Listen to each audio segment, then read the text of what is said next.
Dario Franchitti, we have some IndyCar stars in the field. James Hinchcliffe, of course you know him from IndyCar. Yeah. How about something different? Yeah, you come in to meet dance with a fucking Skinner. Both in great trucks. Can't wait to see what they can do today. What's We're that so song? happy to have Call you Me the with us on Breeze. this beautiful day in St. Petersburg. I'm Jamie They Little, call joined by me Michael Breeze. Waltrip, and we're happy to have this guy, one of our friends from the IndyCar on Foxside, Townsend Bell. Welcome, T-Bell. Thank you. I'm psyched. This is going to be crazy. We're making history. Yes, we absolutely But are. I figure Michael, history's this about to be NASCAR made. Truck Series, everybody's been talking about I it. have Two to- incredible races to kick off I the have to season, and we stream bring this. the momentum right here. Wow, what a start to the year. That's all you can say about the racing. Only doing the truck race today. I'm not doing the Xfinity race. Or the O'Reilly race. I did not know 4 trucks would fit across that track. A 4-wide pass by Chandler Smith to get the victory in Daytona. But I figure I gotta do St. Pete. Great racing. Kyle Busch makes all the right moves late to win there. I'm telling you, we're in St. Pete with so much momentum and so much great vibe. First truck race at St. Pete. First NASCAR race at St. Pete. And we saw slides and skids and wall hitting.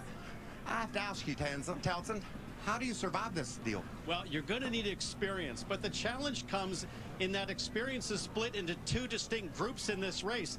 There's guys that know this track inside and out, like Dario Franchitti and James Hinchcliffe.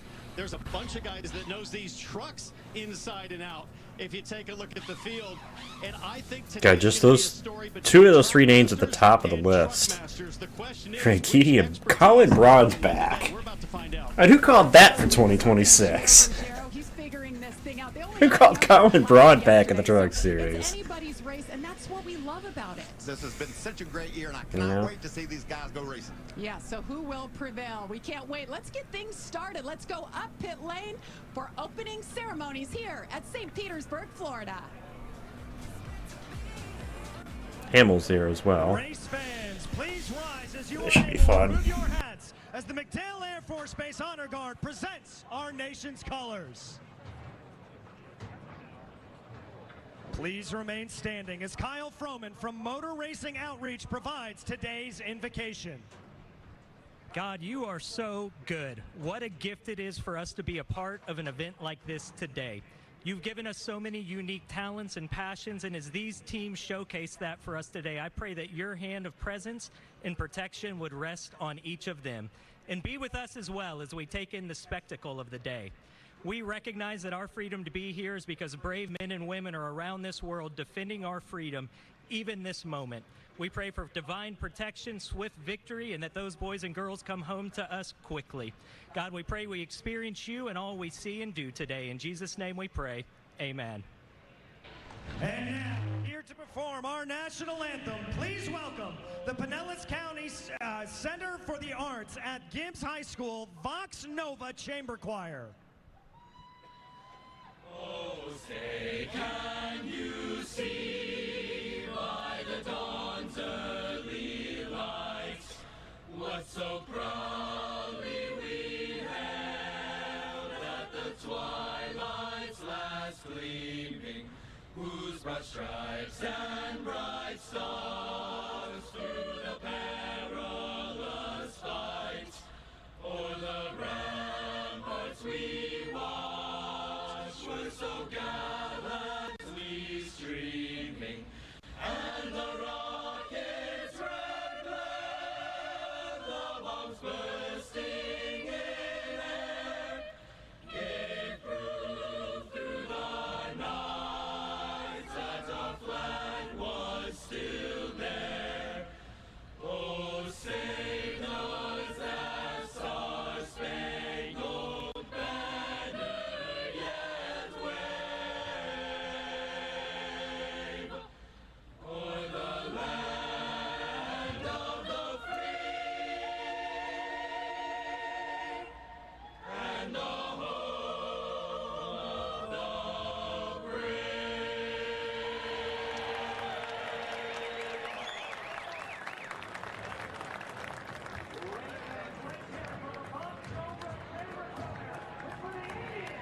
What causes a curve down there? Is it Peyronie's disease? Is there somebody I can talk to or help?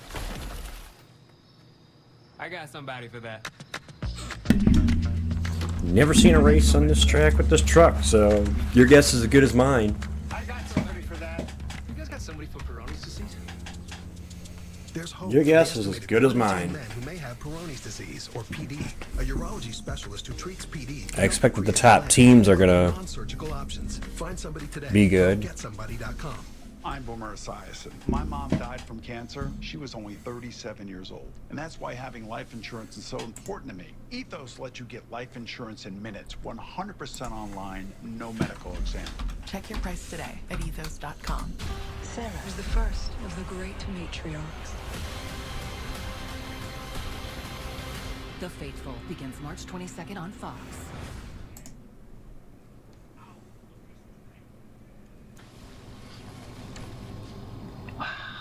Popcorn chicken is back at Jets. For a limited time, get a large popcorn chicken pizza for only $15.99.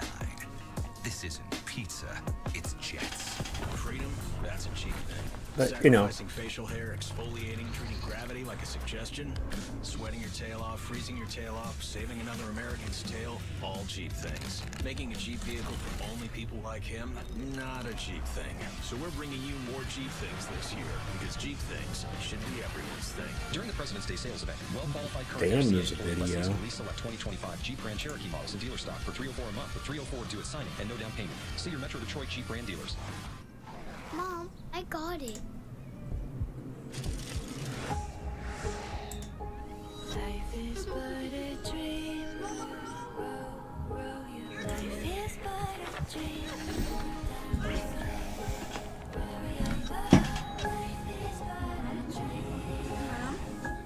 Change happens fast. Lock in your internet price for 5 years and get online in no time with same-day Wi-Fi. Xfinity. Imagine that. Get more for less with Tim Hortons $1, $2, $3 menu. Order any size beverage. And add a favorite, like a donut for just $1, a bagel for $2, or a hot breakfast sandwich for $3. So get more for less. Only at your neighborhood Tim Hortons. St. Pete, you know, to know James Hinchcliffe is to love him on and off the racetrack. Got his first career win here in St. Pete, and from IndyCar driver to Fox, he joins us here, and he's with Georgia Henneberry. And we have a couple drivers making their NASCAR Truck Series debut, one of them being our very own Fox analyst, Jimmy Hinch, James Hinchcliffe. This has to be such an exciting opportunity for you. It is, and it's been great. And I can't thank Dan and Jeff, everybody at Spire enough for the opportunity, because St. Pete is a track I absolutely love. It's an event I love. And then, you know, the opportunity to come run with a top team in the Truck Series, make my NASCAR debut. I've been wanting to do this for years, just never could put the pieces together. So credit to these guys, and hopefully we can do them proud today. And this is Dan Tyrus, CEO of TWG Motorsports. Obviously a huge weekend here with Spire and Andretti, so a massive weekend for you. But I've heard that you've always wanted to be a pit reporter, so take it away, Dan. Thank you. This is my audition. This is my chance. All right, we're here with James Hinchcliffe. So you've raced here at St. Pete some 12 times over your IndyCar and Indy Lights career. You got your first win in IndyCar here in St. Pete. What are you feeling today? How's it feel to be out here? Oh, it brings back some great feelings, some great emotions, some great memories, Dan. And, you know, the hope is that we can make some more memories here today. That first truck race is always going to be memorable. You never forget your first, and hopefully we can turn the first race into the first win. So let's talk about the experience you have out here. Is that experience a help, or is it a hindrance, or a little bit of both? It's a little bit of both, and I'll tell you why. I'm very familiar on where the track goes left and right, which is more than I can say for some of these guys, and I feel bad for them for that. But I have all this knowledge about how to drive this track in an Indy car. And let me tell you, all of the tricks and techniques that you use to find lap time in an Indy car, it's the exact opposite of what you need to do in one of these. So I've been talking to some guys. I got some help from my buddy Parker Kligerman. He's been texting me some advice and some tips. We only got one lap in practice. We have an Indy lap race to go. I've got a lot to learn over the next 80 laps, but it should be fun. Awesome. All right, so different truck, different be machine. Tell me about the process that you went through to get ready for today. I'm just going to pause and say, you were weirdly good at this. I didn't know it was going to go quite this well. But look, honestly, I've got to thank the team, because they got me in the sim, they got me in the truck, and they did an incredible job preparing me for what's going to be a really fun day. Awesome. Thank you. Georgia, back to you. Thank you, Dan. Good luck, James. How good was Mr. Towris as a pit reporter? And welcome to NASCAR Georgia. Happy to have you. As you see, 3 drivers making their series debuts here. We talked about Jimmy Hinch, Nathan Nicholson, and Jackson Lee. This young star has been around. He's rising. He's raced here multiple times, and he's also the son of our own Kevin Lee. What do you expect from him? Well, he's about 6'4.5". So, Michael, the question I had for you, this kid, Jackson Lee, had a hard time getting around these tight corners. What do you do when you're that tall and your knees are that high against the wheel? Oh, you hope a lot because there's not a lot you can do, and it makes it very uncomfortable when there's 14 turns. You know, it's bad enough on an oval. Well, it's time now for the most famous words in racing. Let's go trackside once again and hear it from St. Pete. Race time, fans. It's time for the most famous words in motorsports. Here to give the command for the inaugural OnlyBulls Green Flag 150 at St. Petersburg, please welcome the founder of OnlyBulls, Todd Alt. Good luck and Godspeed to the troops in the Middle East. Drivers, start your engines!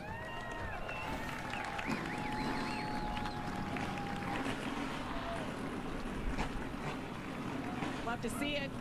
Trucks are fired. 36 truckers here ready to make history. We will drop the green flag in just a moment. Stay with us. Inaugural race at a track, Bumble. I think I gotta be there to see it.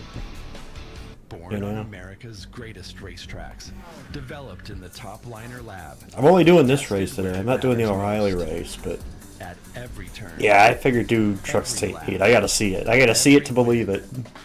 A protective coating engineered under extreme conditions, applied with precision, designed to last. For high-speed laps, and for the people who keep America moving. Top Liner. Dealer opportunities nationwide. Inquire for your area at topliner.com. Put the work in.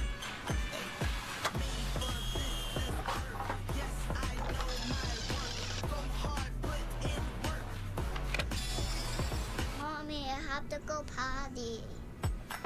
You gotta do it, please. Oh.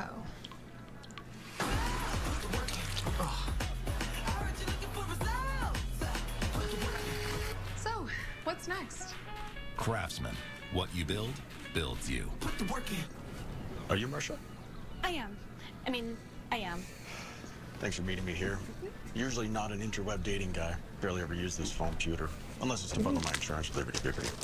Probably because it's easier for them to jump in, You can save hundreds bundling. jump into the trucks for like a one-off race. Liberty. Liberty. Are you hungry? Mm-hmm. Get some lasagna. And some cannolis. Only pay for what you need. Nothing stops Ram. That means we deliver knockouts. Boom. We don't just ride the bull. We are the bull. We're light duty, heavy duty, Hemi D8s, Hurricanes and Hellcats. And we're backing it with America's best powertrain limited warranty. We're UFC fighting, donut making, NASCAR winning Ram. We're never gonna be something we're not, because nothing stops Ram. This is NASCAR. So America, where your ideas?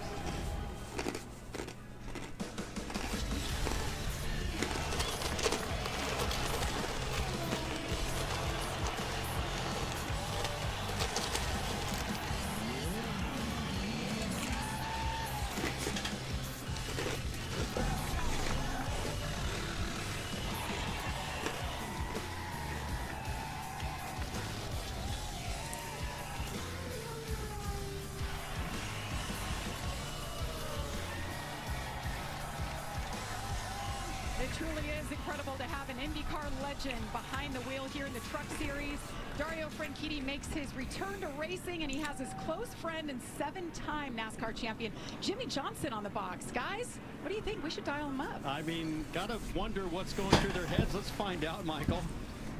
Hey, See, Jimmy wouldn't be the only former driver to be a crew chief. I can hear that V8 rumbling, but what I know Tim Fiedler was a spotter, but Paul Wolf was a driver before he was a crew chief. I was literally sitting here thinking about the mistakes I was making in turns 12 and 13 yesterday and how I was going to do that differently, but there's so many unknowns here in this race, not only for me, but certainly I think most of the field, so it's going to be action-packed, and you know, I think the key is going to be getting through turn one, and then trying not to get caught up in other people's stuff today. Well, you were honored, sort of. It was a roast last night with lots of friends and old racers there. Everybody was very kind to you. But Jimmy, I got to ask, as the Stewart was 54 when he started Daytona. Aggravator, I think you called yourself today. What kind of advice did you give Dario? Seriously, as a racer, before going out and taking this on? Honestly, just to be himself and go have fun. You know, racers have that gear inside of them, and when the helmet's on and the vehicle fires, you just go to that place. And I know there's been a lot of action and excitement with him being here. It's great support from Dollar Tree, Pi Barker, and all the friends last night harassing him. But you know, now it's that time where he gets to go be a racer again and let those. You know, I mean, to be fair, I don't expect him to. Have some fun. So today's all about having fun, and I'm glad everybody's tuning in to watch it. Awesome. Well, we're going to have a blast watching you guys go for it. I don't expect him to win. I mean, we've seen Stranger, but he's going to put a decent run at it. Like I said, it's a matter of you can't take you can take the racer away from the race, but you can't take the racer out of. You can't take the race out of the racer. It was supposed to be just an evening with Dario, he thought, but the rest of us knew that he was going to get tuned up a little bit. Chip Ganassi, his IndyCar team owner, Barry Wanzer, team manager, all of them there. We were having a pretty good time. It was good I love laugh. how it started that he wasn't allowed to have a microphone, and everybody just got to pile on him about his career. It was a great night for sure. Can't wait to see what he can do here. All right, it's time to take a look at our Craftsman starting grid. We talked about the weather that came in yesterday, so we did not get to qualify. So because of that, Connor Mozak, first race this year, he's got the pole. And Gio Ruggiero, who's finished top 3 in the first 2 starts of the year, is outside front row. Great start to the year for him. There you see Jimmy Hinch and Ben Rhodes, 2021 winner at Daytona on the road course, so he can get it done. Yeah, going to be fun to watch. I call him Little Jimmy Hinch. It just seems to roll off the tongue a little better. Then row 3, of course, Dario Franchitti. We just talked to him. This guy knows this track better than I'd say. Well, that's inaccurate, Port, because I do the finale, or I do the opener, and then the finale is what I do. Youngster Landon Lewis, kid knows But how to get around the left and I figure it's St. Pete. It's the first race on this track for NASCAR, period. I have to. It's history. Ticker, you see it there. As we take a look at the drivers on their first parade lap, we have 2 pit reporters covering all the action today. Georgia Henneberry and Amanda Busick. Hello, Amanda. Hey, Jamie, and yeah, you guys just talk about Ben Rhodes right there on the second row. He's one of the drivers in this race in the truck series that is one. I know nothing about this race other than who's in it, so I don't know what. I don't even know the length of the race. I'm gonna have to go off of their thing because I don't even know the length of the race. Plan is to Mumble. The plan is to do the IndyCar opener into the Cup race tomorrow. And I'm just doing trucks today. I'm not doing O'Reilly. So just this because it's special. It's something different. And I honestly want to see it. So he's going into this start, eyes wide open from 11th. Jamie? Thank you, Georgia. Welcome to NASCAR. As I stated, have fun down there. And, you know, they're checking their tax right now. But so 80 laps. Practice, guys, 10 minutes maybe. They got a handful of laps. Some teams only got 1 lap. They were trying to make adjustments. So obviously, since us running a road course, the strat is obviously you want to pit before the stage end. Always. We'll see that at COTA later today with the O'Reilly series and tomorrow with the Cup race. You want to pit before the stage end. A few times on the road courses, so they've got some great notes. You talk about some guys that don't have anything to lean on. This team is ready to roll today. They've actually won the last 5 straight road course races, so it goes back a couple of years. Of course, they're not doing competitive pit stops. Championship, so Caden Honeycutt in great hands. Let's take a look at our Craftsman track description. I don't know if they really need to do that, but. Well, 1.8 miles. It's hard to imagine 36 trucks are going to fit around here on the opening lap, but it gets really tight through corners 4 through 9. Single file most likely through there. Then things start to open up as you complete all 14 turns and come back onto the St. Pete runway here to complete a lap. It is tight. It is unforgiving. Cody Port, as we know, Hamill's there today. He's supposed to be there, so. Hopefully he enjoys himself watching the truckers. I think I'd have been really good on the runway, Townsend. Why so? Because it's straight. Put my big foot down and go. Hey, it's fast, too. You were good on those big, fast tracks. Mikey, how about the race analysis for today? Uh-oh. Oh, Tyler Reif Right, she's got issues. Maybe you can't get it refired here. 20, 20, and 40. There's our race analysis. You can see 80 laps. Stage 1 and 2, 20 laps, and then we'll go. Now, I might not be sitting in front of it this whole time, but Sounds like he needs some help. It's got to be wildly disappointing to already run into some problems. Absolutely beautiful day, guys. The rain came down yesterday afternoon and overnight, and it's 72 imperfect here, and that's what we expect good for the old remainder St. of the day. Look at all the fans. This drone shot, incredible. Now the pace car lights are off, but they just came back on there. You can see from the helicopter because of the. They got to get that truck out of there. I don't see the truck to it, push it, Michael, yeah. Like he got into a fence or anything, warming up his tires. So I think it's probably electrical. That would be my guess. You know, it had to be probably. You never know. I mean, the rain started coming down yesterday before they were able to completely wrap the trucks, and every so often we see those gremlins roar to life. Absolutely, in the wet, whether it's IndyCar or NASCAR, water and electronics. Not great. Now, this is something we don't do in IndyCar that I love. Normally, tow trucks got to very delicately pick up in IndyCar and tow it back in. Not in NASCAR trucks. You just give it an old dirt track push here. They hook on top of it and pick it up. Yep. Remove vehicle. Oh, he got it fired. There you go. That's good news. Well, we talked to a It might be because of my the way I've got my lighting set up today. Going to be. Here's their thoughts. Oh, my camera's cloudy. St. Pete is going to be treacherous. It's really fast, really tight, narrow. One little nick against that concrete wall, your day's done. It's going to be really cool to be the first street course for the trucks and be there with the Indy cars. I think it's going to be a really big weekend for NASCAR. I mean, a street course with a bunch of trucks, man, that has danger written all over it. I think it's going to be a wreck fest, to be perfectly honest. Those concrete jersey barriers, they're not kind, and we tend to get after it in the truck. I mean, that's playing off what you said, Townsend. These youngsters, All right. veterans, get after it in this series. Yeah, I'm trying to sit here and think to myself, how's this going to all go down? We got another lap to think about it. Michael, I think it's going to be one of those games. No, I've had that window open before. Or but then it's one of these things where I think it escalates. even that far apart, too. Stages, and that's where the big problems are likely going to come. It will definitely escalate all day long, and I like the fact that we had those interviews about what this track was going to be like. if I can eventually build up the funds, I'd like to maybe get a better webcam, but just what these drivers are saying, it's I know my current one is not that great. Then again, I've had that. I've had it for what a remarkable guy. God, for personality's attitude. He is wide-eyed and enthusiastic. at least 10 years, if not He more. does not underestimate the challenge here. Mikey, what do you call Ben Rhodes? He is the youngest grizzled veteran in the history of NASCAR. Championships. He's only in his 20s. He's been around a long time, and he's just done an amazing job. Came so close to getting it done last week in Atlanta, ran out of gas. But guys, we have 7 onboard cameras for today. My question is, Ben Rhodes carries bumper cam. How long does that last today? Well, if I'm a camera, I want to be this one on the roof. I think this is the Tell you what, if this is we ride on board our boy little Jimmy decent, Look how beautiful that is. bring back the fucking Belle Isle track. So special to be here. Make NASCAR Belle Isle.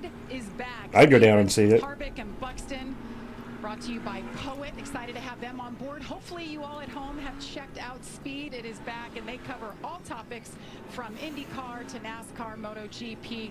Twice a week, you can find it online. I spend about 40 days a year working with little Jimmy Hinch in the booth, and I can tell by those eyes he is smiling right now. He is having a blast, and they're not even going yet. Now, he did get to test a little bit at Sebring, and it went really well. So did Dario, so they have an idea what to expect behind the wheel. And Townsend, Pace car off? we're too wide. I think the pace car is, yeah. We're going down the front stretch all the way into turn 1. I can't wait Yep, to see here we what go. happens here. First ever green flag for NASCAR at St. Pete. Trucks are green. Flag is in the air. We're making history as the NASCAR Craftsman Truck Series races on a street course. Oh, Rhodes. A duck inside. You just talked about him. Rhodes locked him up pretty good. Walking back in the pack. There were 3 wide, a couple spots. Somebody went wide. And I thought he was going to get into the 17 of Gio there, but he was able to whoa it up. Very aggressive on the start for Rhodes. Here he comes again. Start, guys. Looking to the bottom, Benz. Is that Dario? Yeah, that's Dario looking to the inside of the 38. He plans to do just that. They were 3 wide in the back, bumping up, bouncing off of one another. Just a crazy start like we figured. I saw Dario Franchitti make a move, at least take a look on Chandler Smith there. So the Dollar Tree truck of Dario Franchitti showing that track knowledge, track master getting after it. What about Connor Mosak? Able to take off and hold a nice lead here early. That's a good sign. He didn't want to wait around either. He was early on the throttle. He's like, I don't want any part of these 35 guys behind me. Now, Connor Mosak is just part-time this year, so this is his first start. He's with Spire this year. Thank you, Kyle Busch. I think you owe him a beer there, Connor, for getting you the pole this week. It was the metric that set the field, and he's hanging on to the lead with Gio Ruggiero second, Ben Rhodes third, and a battle right behind him. That 77 truck, James Hinchcliffe. And Akron with a move on the 16 of Haley. It's a beautiful thing. It's impressive. It's a miracle. How about this? An airport runway by day, and on this weekend, it is part of the racetrack. Look at Dario Franchitti. There might have been contact between Chandler and Hinchy. Yeah, that's Max Pappas to the left. Scott's wife Emma there on the right as Dario Franchitti continues to hunt the back of Chandler Smith. Might make a move here going into 4. That's impressive pace too, because the front's strung out. These guys are running as hard as they can right now, and if you're able to close in on another guy, But there you got 2 IndyCar guys running in the top 6. Hinchy doing pretty good right now. It looks like Chandler's all over him though, and Dario looked like he was going to try to take advantage of the two of them racing each other, but young man has helped him since he was a little youngster. It's a big moment for him to get these opportunities. And Ron was telling me he had some great pace. He feels really good about it. I mean, hell, Dario was trying right from lap 1 to try to get a spot. It's like I said, you could take the driver away from the racetrack, but you can't take the racer out of the driver. And it's clear Dario still got it in him. Just ahead of him is the Daytona winner, Chandler Smith in the 38. Getting a little pressure from that 45 though. Dario got a little out of shape there in the final corner. Might see Lewis make a dive down here. He's right on the back of the #1 truck. Yep. There's the dive. Nope. Thought better of it. Just thinking about it. Nope. Hinchy locked him up. Past year, Jake Garcia. That's the 5 truck, Adam Andretti. We got a Franchitti and an Andretti in the field, guys. The IndyCar kickoff weekend. This is so much fun. Oh, big slide there coming out of turn 3. That's a fast corner. Saw a little bit of smoke there, maybe a little bit of tire rub because that thing's. Yep, Haley around. 16 gets turned around. That's Justin Haley. Hope we can get that thing fired up and we can keep all this fun going. Come on, fire it up, Justin. Or if he had some help down there. We've had problems so far. You know, we had one truck that couldn't fire earlier. This year, and they have no simulation, so he's been trying to do all he can to learn this. Let's see what who happens helped him. Was it Honeycutt? I don't know, Friesen. Stuart Friesen down on the inside and a little tight there into turn 1. To shut the door, and I think Stuart was pretty far in there. He was running Turn him around. 12, so had a good start to this race, but feel like maybe Stuart was in a little bit further than maybe Justin thought, huh? Yeah, it seemed like he was quite a bit. Yeah, he got tight. He tried to turn in. I thought maybe he thought he had the room on Friesen, but that's 2 that have needed a push to get going again so far. Out right now, but Michael, wheel hop on a street circuit much more common because it's bumpy. You got all the different surfaces.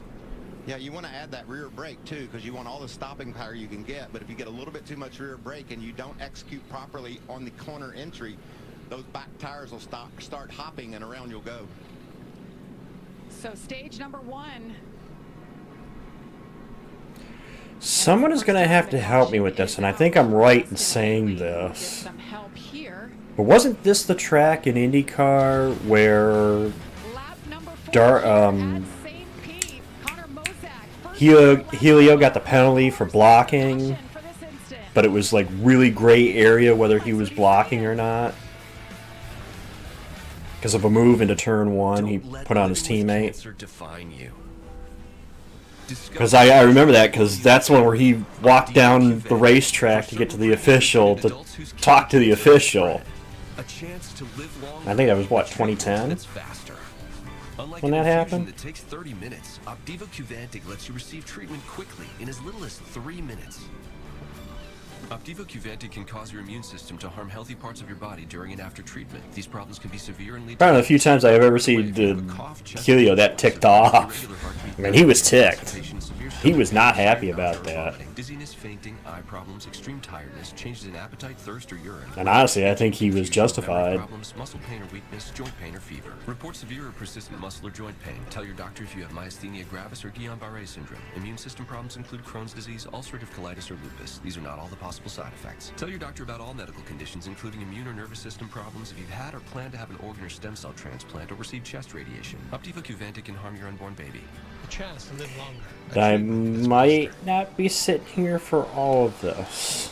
Ask your doctor. Might have to help with something later. That's why I'm late. I might not be sitting here for all of it, but this will be up no matter what. Hey, let's go for a drive. But you may have chair for some of this broadcast, depending.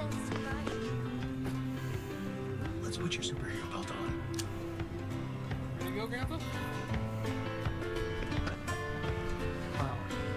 Returning the favor is a gift. Superhero belt?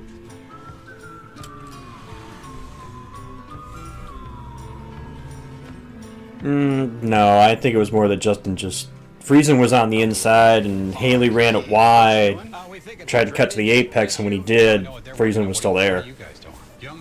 I'd say it's more on Justin than it is Friesen. Forced concrete. Here we go. It's an incredible thing. Hey, fellas, I saw some work getting done at the middle school. Is this related? I don't know. Just had a question about the wiring inside there. Let's go. Progressive can't save you from becoming your parents, but we can save you money. I'm sorry, but I love these commercials because I love how the parents are just like an exaggeration of what a parent is.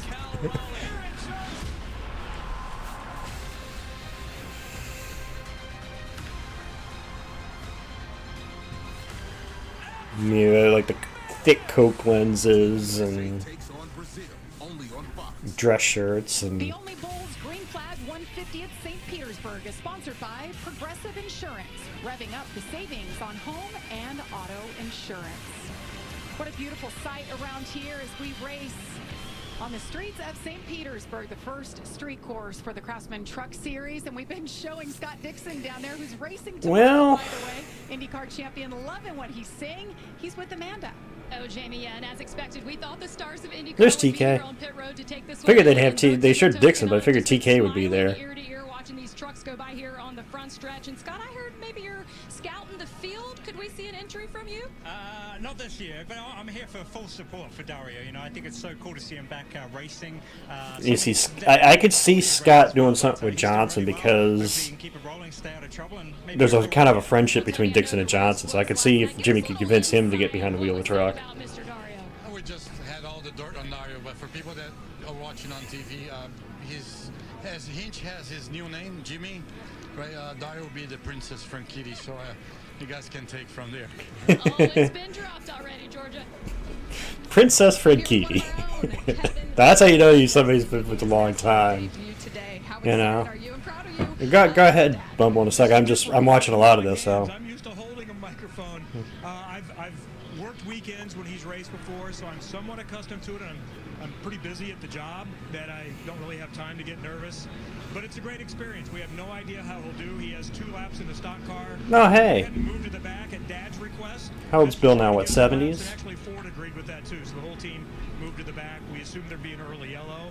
And we'll Sorry, I don't recall Bill's age, but I know I thought he was in the 70s. Dad, strategist, manager, all of the above. But Jackson's grown up at the racetrack, and one of his idols, Dario Franchitti. Now they're in the race together. You sent some pictures earlier today that I just think are so special. How cool is it for Jackson to be racing with Dario? And he gave us some tips. So Dario was always one of my favorites. When I first got to IndyCar, he was very helpful to me when he was at the height of his career. And he was Jackson's favorite driver when he was a kid. The first Indy 500 he went to, Dario won in 2010. So, yeah, we snapped some pics over the years. So I want to get them together. One, just the dynamic of Jackson was 3 foot tall, and now he's a foot taller than Dario. But, yeah, Dario was helpful and just said, yeah, try to stay out of the mess. Stay out of the mess. You have a busy day today still, Kevin, with IndyCar later today and Indy next as well. So we'll let you get back to it. Put your dad cap on, your strategist cap That's on. like, kind of reminds me a little bit of like Denny Hamlin's story with Joe Gibbs. Thanks, Kevin. You know, one day I'm gonna come drive for you. Thank you, Georgia. What a great story. Glad to have his son Jackson Lee making his Truck Series debut. He certainly knows how to get around these road and street courses, and he's got his hands. I need to ask Hamill later. Apparently, he or Riptide 47 usually when he's in chat. For those that don't know, that's my name, or what I call him. He's there. He got a picture with Dario and Jimmy, and I'm just wondering if what they said to him, because for those that don't know, he's 7'1". He's a very tall guy, so I'm wondering if either one of them had any kind of comment for him. Because he's met the likes of like Tony Stewart and, you know, his favorite Corey LaJoy is a buddy of his, and I'd be curious to ask him. I don't think he's obviously he's at the track, so he's probably not going to show up in chat during this, but I'll have to ask him if Johnson or Franchitti said anything to him. Alright, here we go. Second restart of the day. First actual restart. So that isn't the start of the race.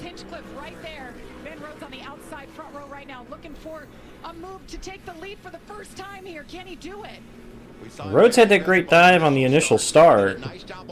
Yeah, he's got it. Ben Rhodes.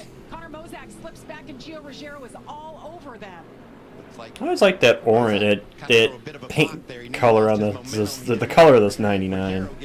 Thought they were gonna go 3 wide right there. Kind of reminds me a little bit of the Hemi orange, a little bit. Pinch, they're all right here in the mix, guys, in the top 6.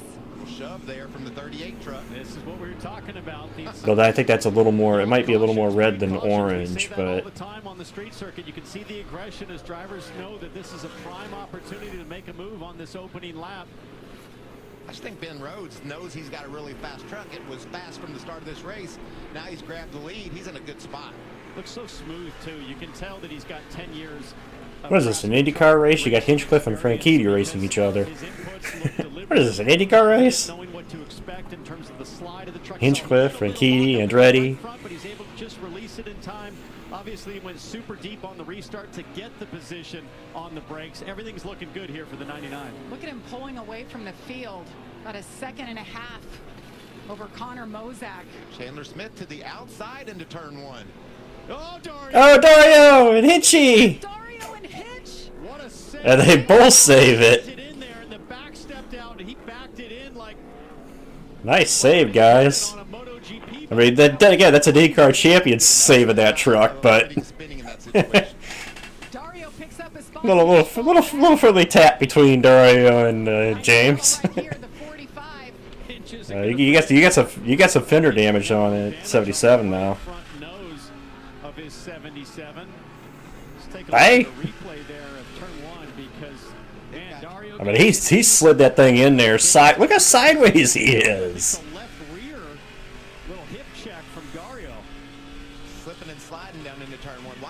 You know what that is? To coin the phrase that DW used to coin? That's a little boot scooting boogie right there. TK. Honestly, if you had to ask me, I don't talk a lot about IndyCar in here. I fucking love TK. I love Tony. He's one of my favorites, probably for sure. Him and Helia. Love the personalities. They've got it all straightened out. Dario Franchitti was. The problem is it's the odd time of it, Port. The odd timing of it is what makes it hard for me to do IndyCar. Obviously, I'll do the opener tomorrow, and the Indy 500 this year, but it's hard most times for me to do IndyCar because of when it airs. He was on his way to spinning out, and his buddy James Hinchcliffe, I mean, unfortunately, passively saved him just by being in the right place at the wrong time for James, the right place at the right time for Dario. That was still a pretty good move. You talk about championship move, you just slide it sideways in there and jump around him. I mean, a lot of speed yesterday, and it's going to be fast again today. He'll get there. He's worked so hard on his road course in this case, street course racing. I may bookmark that one, Jason, because right now it looks like Ben Rhodes is the best truck. Program to help Caden Honeycutt. And all these I mean, Rhodes is on the attack since the start of the green and stretched out his lead from the 7 so far. Hitting that curb. Caden Honeycutt back to him for a second fastest yesterday in that quick practice session. His crew chief, Michael, we documented it. He broke his leg. He's still not here. He's watching from the sidelines. Told me they are doing everything according to plan. They had great thoughts for this. Oh yeah, they're side by side. the right side of that 77 is a little more damaged than I thought it would be. He looked like he had the front damage, but you can see the rear fender also looks like it's damaged too.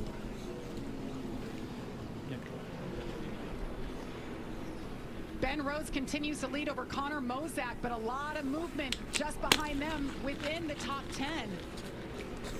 I talked about Honeycutt being on the move up 10 spots. Lane Riggs. We'll see.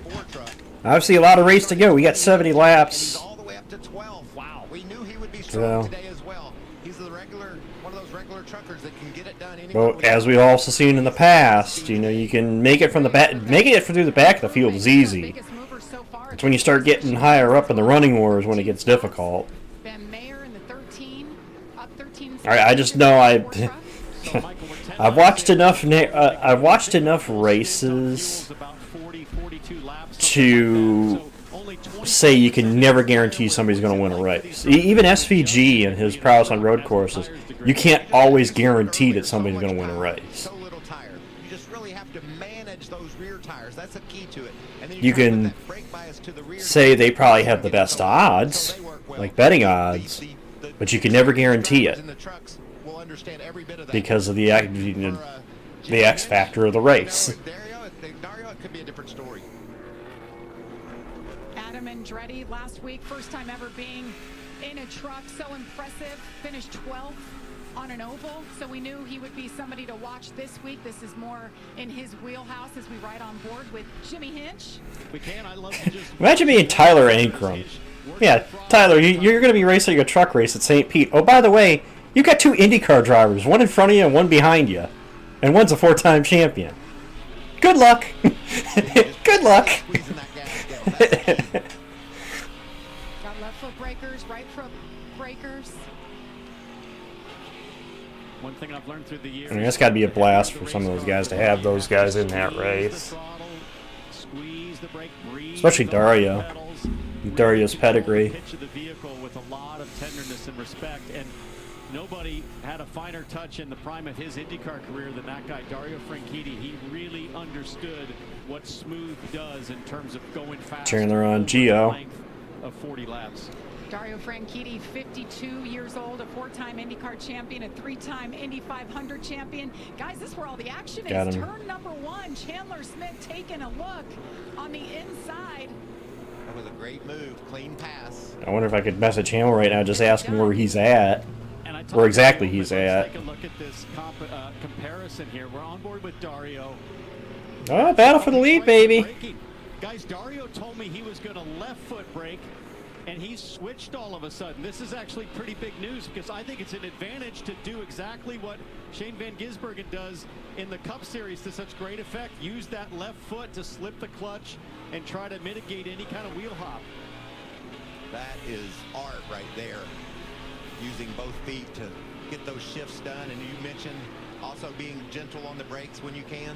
Watch that heel. Oh, that's awesome. You're on the brake pedal and rolling your you get the foot cam and you get them doing that where they brake and throttle with the one foot. I love watching that. Seriously. That's somebody that's done that for years, you know? Or somebody that has done that. Like they're talking SVG, you know? So cool to see that. I'm not that coordinated to try that on iRacing yet. You know? Hell, I don't even use a clutch. I got it as an auto clutch, so. Gets around James Hinchcliffe. That moves him into 7th. I would expect Majeski, because I think Majeski's got that road background, but I think Dario's all of a sudden closed the gap up a little bit. I felt like the truck masters were starting to pull away, but now Dario starting to close up to the back of the 45 of Lewis. Just 8 laps to go here in stage number 1. One caution so far, but great battles all over the racetrack. Ben Rhodes continues to lead over Connor Mozak.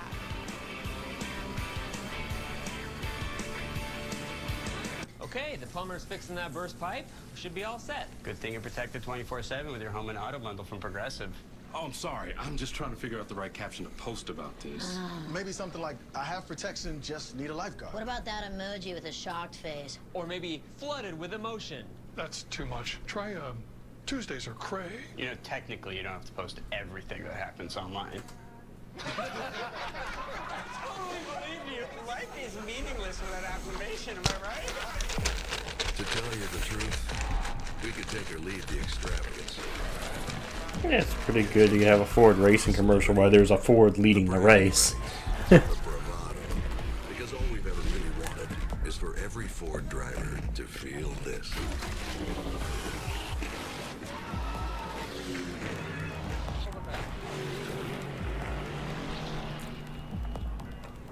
Looks like we got 2 trucks a lap down. Justin was because of the spin and then the truck stalled, so. From after school pickups to meal prep. And the 62 just went a lap down. I don't have time to get ready. I've got to stay ready. Dawn Patrol starts with a Celsius. I got a whole day to seize. First it's cardio, then it's a race against the clock. Refuel. I've got 48 to do in 24. It's 4:49 a.m. Grab a Celsius, lock in. I've got a goal to hit and a deck to conquer. A party to be the life of and all the essential energy I need to do it. Napa knows that 1 in 4 vehicles will need a new battery this year. And that's just the tip of the electrical iceberg. That's why Napa believes in testing the electrical systems on every vehicle, from the battery to the alternator. It's a 62. We're a trusted solution for the No, dog. Because he went a lap down, he probably just got out of the way and went off into the runoff area there. And keeping every vehicle and every business. Which is smart. I mean, he can get out of the way if the lead lap truck's behind him. Last season, IndyCar champion Yeah. rewrote the history. So far. So what's Ooh. Oh, I thought he was going to have a look there for a second. Speedway for 2 days of racing that you don't want to miss. Friday, April 3rd, the Black's Tire 200. See the NASCAR Craftsman Truck Series in person. Then a doubleheader on Saturday, April 4th. First, the Arca Menard Series East, and then the North Carolina Education Lottery 250 presented by Black's Tire. Experience the NASCAR O'Reilly Auto Parts Series in person. April 3rd and 4th. All eyes. That 7 is looking. But Rhodes had pulled away from him too. He pulled about a second 3/10 on him, but the 7 ran him back down. From St. Petersburg, and we have a battle for the lead on our hands, gentlemen. Ben Rhodes up on the wheel trying to hang on, but Connor Mozak there has been pressuring him, showing a nose from his number 7 truck, inside, outside. I think he's just kind of playing with him right now, Michael. It's early, first stage. We got 5 to go in the stage. Rhodes leads. That's where we've seen a lot of passes being made right here into turn 1, but Ben Rhodes hangs on for now. And he's aggravating Ben too. He's showing him that inside move into the corners, trying to get Ben's attention. See if Ben could possibly make a mistake. But a great run here by the 7 truck of Connor. Coming up on some lap traffic here. 2-time Truck Series champion Ben Rhodes threads that needle nicely, but that gap has closed up even more. Such a fun racetrack to watch, man. These trucks bouncing around. What I love is you exit turn 9 here. Now the next corner is really not a corner on the track map. It's just a kink. But in a Craftsman truck, it is a corner. Those guys are not flat out. The car's in a truck is in a 4-wheel slide all the way through. And it's a handful for these guys, along with this really fast section right here. These are turns 11 and 12. Well, you get it wrong here, you're going to have a big off. Working lap 16 here, guys. They're winding down for stage number 1. And you want to get a strong exit there too, Townsend, because it'll take that momentum all the way down It's the their front first, straightaway. it's just their 3rd race as a team. And the 99 seems to pull really well down the straightaways. And there's a big lockup from Ben Rhodes on the right front. I've seen that from his. It's not easy to get back into NASCAR, trust me. Or it's not easy for a manufacturer to jump into NASCAR, though. Just trying to crank things back and put more of the brake distribution. Well, to be fair, they were running decent with Justin Haley till he spawned. Checked out third place. Landon Lewis 5 seconds back. Landon Lewis was able to get around Chandler Smith, so that 45 truck's rolling. It's good to see. Look at how close they get to the. Oh, ooh, yeah, Mosick went wide. I thought he got a little bit wide there. Yeah. Give Rhodes some breathing room. One of the other track masters here, Colin Brown. Oh. Ooh, Colin. Wheel hop. That's what that looks like. You see those back tires. Hey. Nice save. Keeping it out of the fence. Great job knowing where the back of your Ram truck is. Dirt track that corner. He was having a good run. Well, he was running top 20. I think that's why he lost that position. Yeah, he did. I seen him running 20th there. In fact, that's the highest running Ram in the field right now is Colin Brown. Welcome back to NASCAR, Colin Brown. It's been a minute since we've seen him. I think 2011 might have been the last race for him. He does so much for so many drivers. Ooh, the 15's in the fence. Into the wall, the 15. That's the 15 of Tanner Gray, guys. And the left rear That, is totally chewed up. unless he can start rolling here, that might be a caution. Somewhere else. No, he's rolling. We're not going to go caution. Nope, we stay green. Green at the moment. Wow. Good job of getting it out of that mess. Yeah, if we had gone on to caution, that would have been the stage, but no yellow. He got it rolling. Here, let's take a look at what happened with Tanner Gray. Do you have help? No, he just too much rear brake. Too much rear brake and too quick. Hit that tire wall. It's our top of that back end, and around it goes. Long shots here on the racetrack is how crowned the road is. These are normal city streets until they come to the runway. That means in the center of the road it's higher, on the sides it drops off, and in that corner where Tanner Gray I disagree. Where he was, traffic was like, and if NASCAR had felt that the traffic coming to him was a danger, they would have thrown it. But he pulled it out of there and they drove away. So. Of course, huge banking, huge camber, less at some of the short tracks, but they never run off camber on ovals. Well, they are today. There's a couple of times that I felt like I was running off camber on an oval. Couldn't get my stuff to stick, but a nice job, I think, by Ben Rhodes of weathering that storm.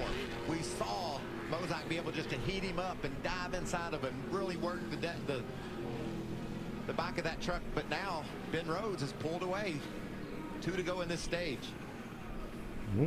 Let's take a look right now at our Rhodes out front. Sponsored by Zero Carbon Bioethanol. Meanwhile, it looks like Riggs got around Honey Hut. A bit different, Michael, than we're used to seeing. Yeah, you have to stay on pit road for a minimum of 65 seconds. And Of course, the top 6 has remained the same the last couple of laps, even down to Ankrum. But won't lose any positions if they go by the rules, which sometimes they don't always tend to do that. It takes a lot of pressure off the pit crews on tire changes with that format. It puts more pressure than on the drivers to get it done on the racetrack. But I love the point you made about Ben Rhodes not making any big mistakes under pressure there from the 7 behind. And the other thing I want to point out is that even though we're on a street circuit and the speeds are much lower than, say, a 1.5 mile oval racetrack, these trucks still rely on downforce. They've got that big splitter on the back.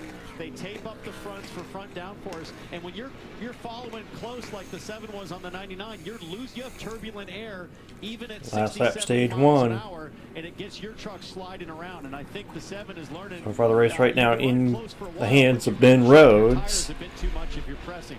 Look at that gap that Ben Rhodes has opened up. He's now led 13 laps. Yeah, he pulled a big gap to the 7 now. Running second, he led 6 laps earlier from the Over pole. 3 seconds now. Final lap of stage number 1. He is a driving machine. Ben Rhodes told me, how did he prepare for this?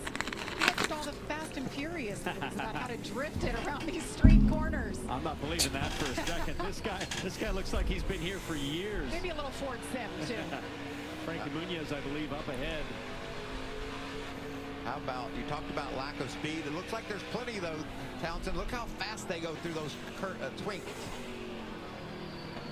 Kinks? Kinks, thank you. Maybe that's a term. It's a Well, he just now got to 7th. Let's go with Kinks. Got around I Ankrum. want to hear you twinking again. Okay. we got a deal.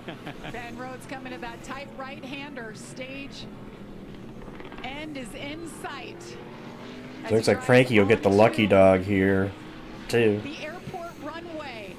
There it is. And Ben Rhodes, winner of stage 1. Wins the stage. It's his 5th stage win on a road course, most all time. Wow. Getting it done today. Connor Mozak hangs on to 2nd. Landon Lewis, great drive for him. 3rd. Chandler Smith, Gio Ruggiero. Still, we know track position on a road course is king, and that's why I'm looking at this 99. Like, you're going to have to take the fight to him somehow. 10 and James Hinchcliffe, 11. He rallied pretty good after some contact and losing some positions. And I want to tell you what, I watched lap times during the course of that stage, and Dario just kept getting better and better. He was getting faster and faster as it went on. So he's learning that truck and how to manage it. Well done for Hinch. Welcome to the trucks. A little contact, some passing, but it's been all about this guy. Ben Rhodes getting it done in stage number 1. Pit stops are around the corner.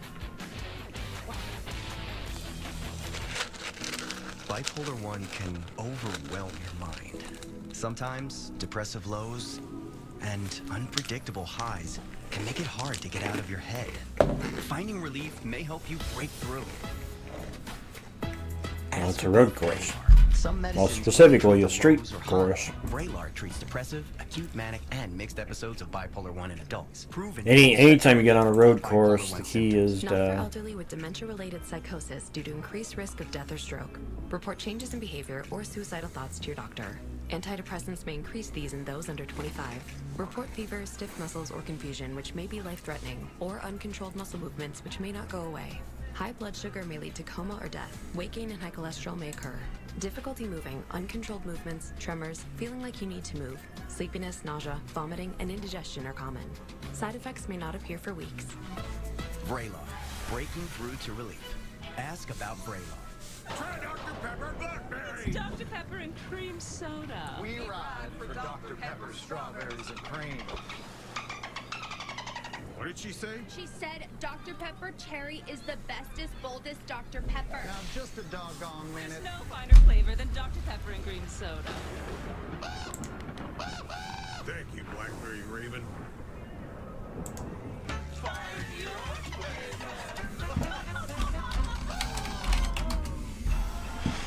You want fearless? Take a truck, sprint down the track, and get ready for a fight.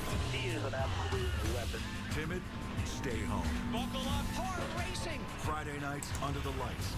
Racing that's pure, passion that's authentic, and pressure that's real. They're closing the wall off turn 2. This is where careers are born before heroes are made. Hell yeah!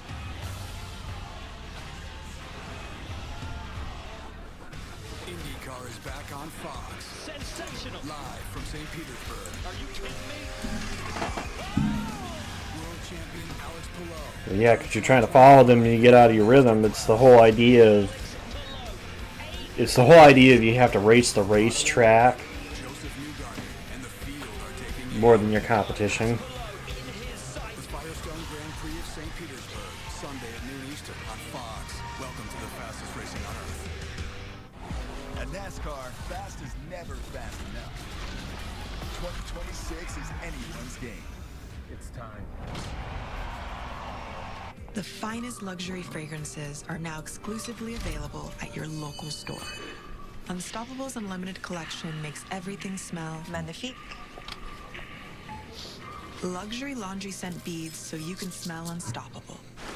Bold Dr. Pepper Cherry is the best. No, Rich Dr. Pepper Blackberry is the best. It's Dr. Pepper and cream soda. I reckon it's Dr. Pepper strawberries and cream. Alright. Alright. I just saw the lineup for tomorrow's Cup race because I didn't see qualifying. Really? I mean, not that I'm complaining. Hey, my boy's starting 4th. But Tyler Reddick tried to go for 3 straight wins the pole.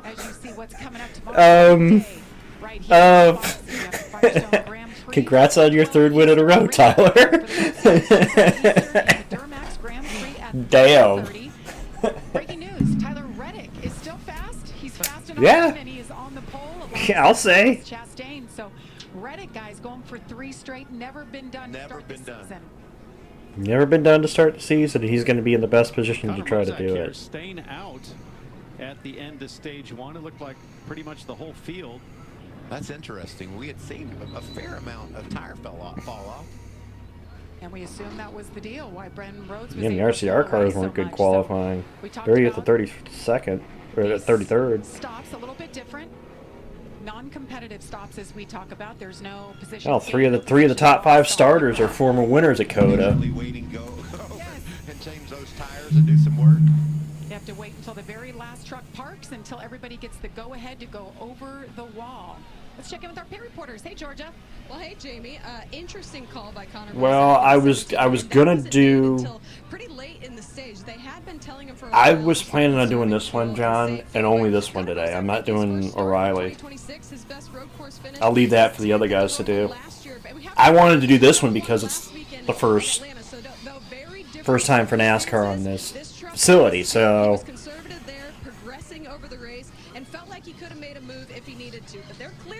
On a different strategy there. He needs some wedge in the car in the rear, but otherwise he's Bumble, okay, and he's happy with the car. But let's talk about given his starting position, given the fact he has the best average finish at that racetrack.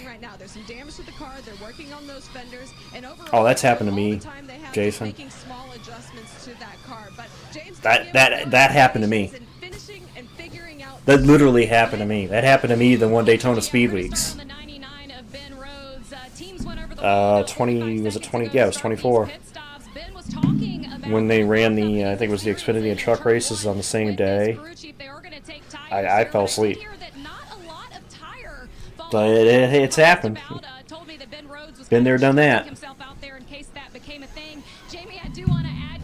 But back to what you were saying, Bumble, or were asking me as I was going through it. He's got his best average finish at that. He's the best average finish at that track. He's starting on the pole.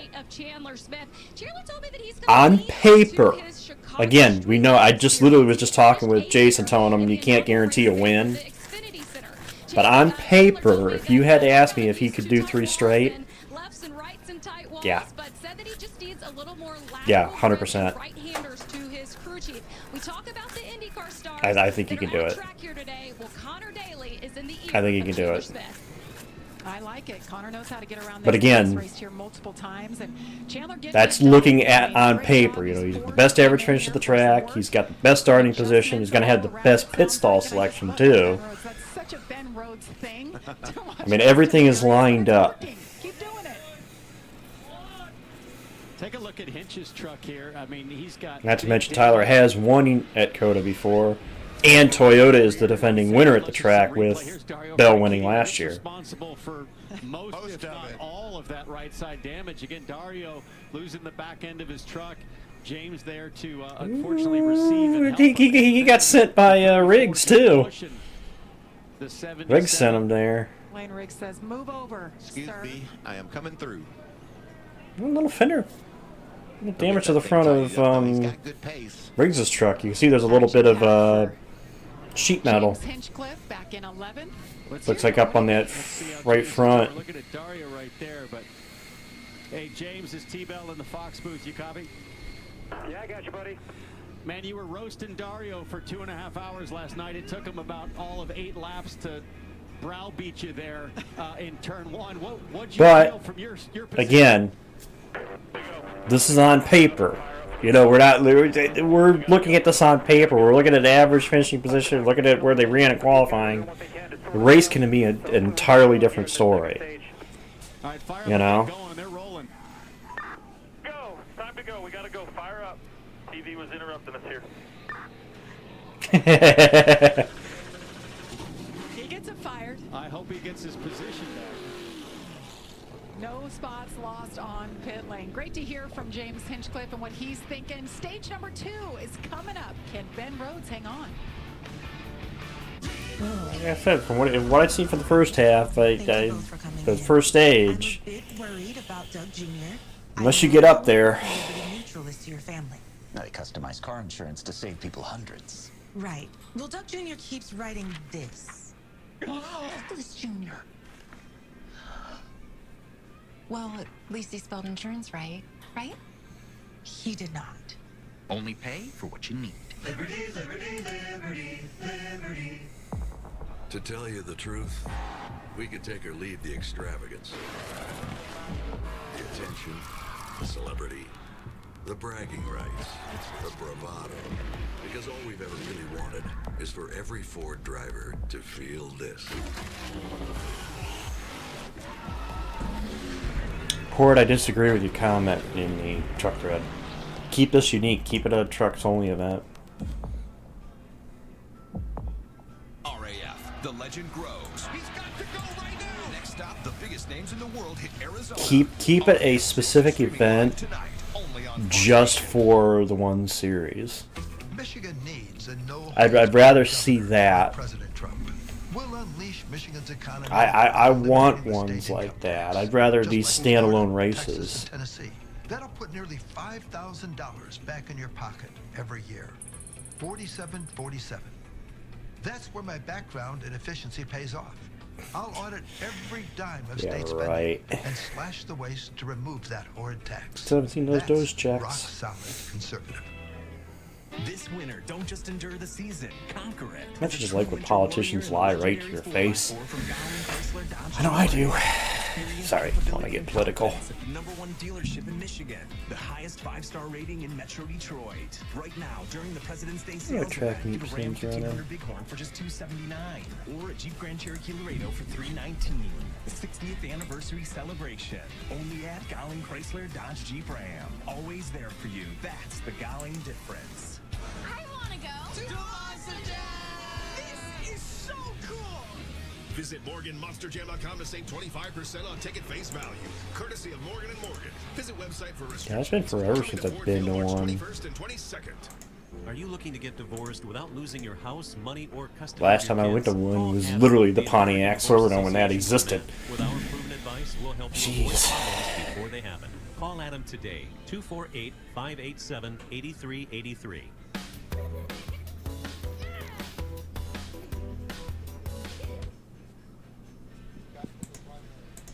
In breaking news, the Mint 400 Unlimited race streaming live on Speed on Fox YouTube channel on Saturday starting at 1 Eastern. I guess I think the last one I went to, one that was actually Monster Jam banner name, I believe was 2006. I think it's been 20 years. This guy is just having the time of his life. So we're looking forward to that. You can follow it all right there. Speed on Fox social channels and the YouTube channel. Let's ask him about it. What do you say? Jimmy Johnson, it's Waltrip and the gang from Fox. Do you hear us? Yeah, buddy, gotcha.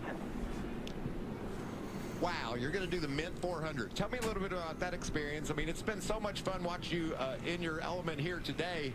How's that going to feel?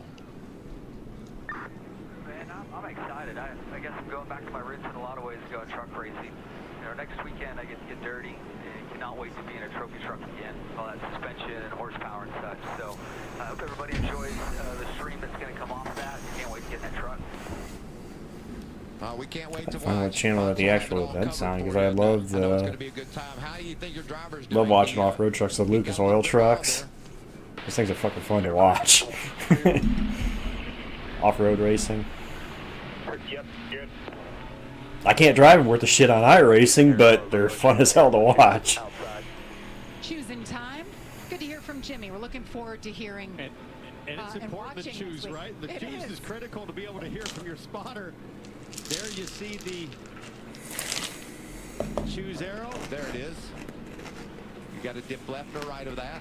And some of the teams have spotters just down there for it. That's usually a penalty if you actually run over it. Jay Garcia just did that. I heard if you hit the box, I think he might. Oh, that one's definitely straight over it for Timmy Hill. He's last anyway. Well, kick a dog while he's down. And guys, yeah, 5 trucks. Top 6 racer. He lost one spot initially on the start, I think, to Jim. Stage number 2, Connor Mozak on the outside. Ben Rhodes on the inside. I think Mozak got in the outside wall. Extremely wide there as they make their way down into turn 1. They're peeking out behind him. Bright yellow, number 88, Ty Majeski. First time we've talked about him today. Now we get to see what fresh rubber looks like, Michael, because Mozak did not pit for tires, and he's got a full field of trucks on fresh Goodyears, and they are coming. Oh, man, that's going to be tough to hold your ground. 3 wide behind him. Dario Franchitti was in the middle. Caden Honeycutt could not make that right-hander 3 wide. Around he goes. It's a beautiful 180 that he just executed there, though, to not lose too much time, but he'll lose massive track position. See the map tracker up there and where the leader is. Ben Rhodes has now led more laps in the first 3 races of this year than all of 24 and 25. Off to an amazing start. That's incredible. It's a dive bomb into that corner.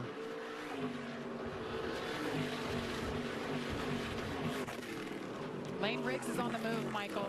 Townsend up to 6th. Not afraid to use his bumper either to bump and run, and he is on his way to the front. An impressive drive from way far back to start this thing.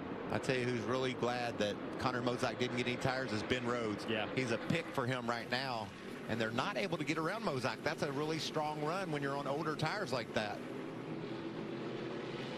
There's Lane Riggs we were talking about in the 34 truck. 22 spots gained. To your point, he started deep in the field. This kid, I mean, he uses bumpers to get forward, and he uses curbs around here. He's been chewing up some of these apex curves to great effect. That 34 truck really riding the bumps well. For Ben Rhodes, though, up front, man, I wish I was on his radio. I'd say, hey, just, you don't have to open up a 10-second gap here. Just save tire as best you can. You're going to need it later in the stint. Back to Lane Riggs. It's been a tough start to the season for him. 31st at Daytona, 27th last week. Did Heim loop it? Not sure if I missed it, guys. So you have to let me know. I think he did he loop it? He just had a couple of bad races there on the drafting tracks. Oh, he missed a turn. Okay. Running up against Gio Ruggiero now, trying to grab that spot. You can see he's quicker. I love watching how aggressive the curb usage is there in turn 12. Oh, there goes Mozak. Landon Lewis in the 45. Yeah, they got inside the 1 or inside the 7. Chandler Smith moves into 2nd. You see Gio Ruggiero right there taking a peek. He's alongside trying to get that spot from Mozak, moving into 4th. Lane Riggs with a big move into turn 1 around 2 trucks. 3 wide. Did I screw up? Did I say Heim? My bad. My bad if I said Heim. What a move. That was I meant Honeycutt. So fresh tires. Sorry if I fucked up. Lane Riggs is making it work. Now Dario Franchitti looking to make a move on Mozak. So I've got to wonder, what was the benefit of staying out in that stage break for the 7? Now he's just getting chewed up on old tires every which way. I don't get it.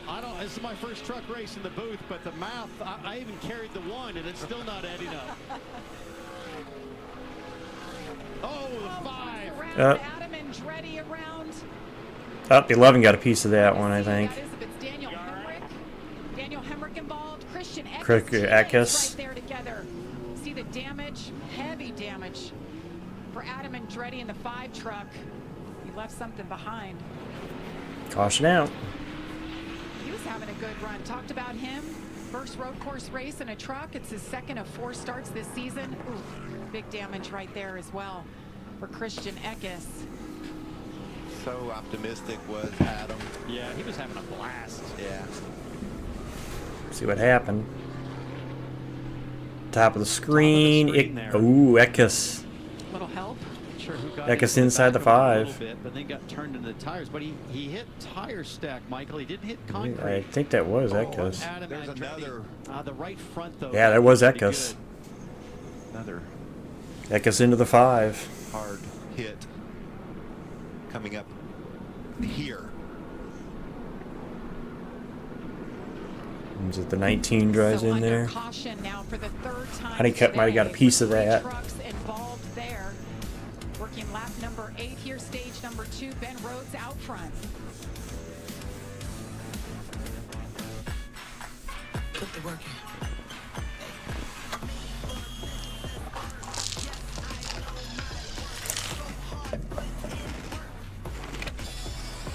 Mommy, I have to go potty.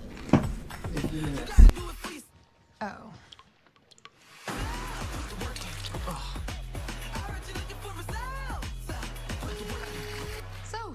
What's next? Craftsman.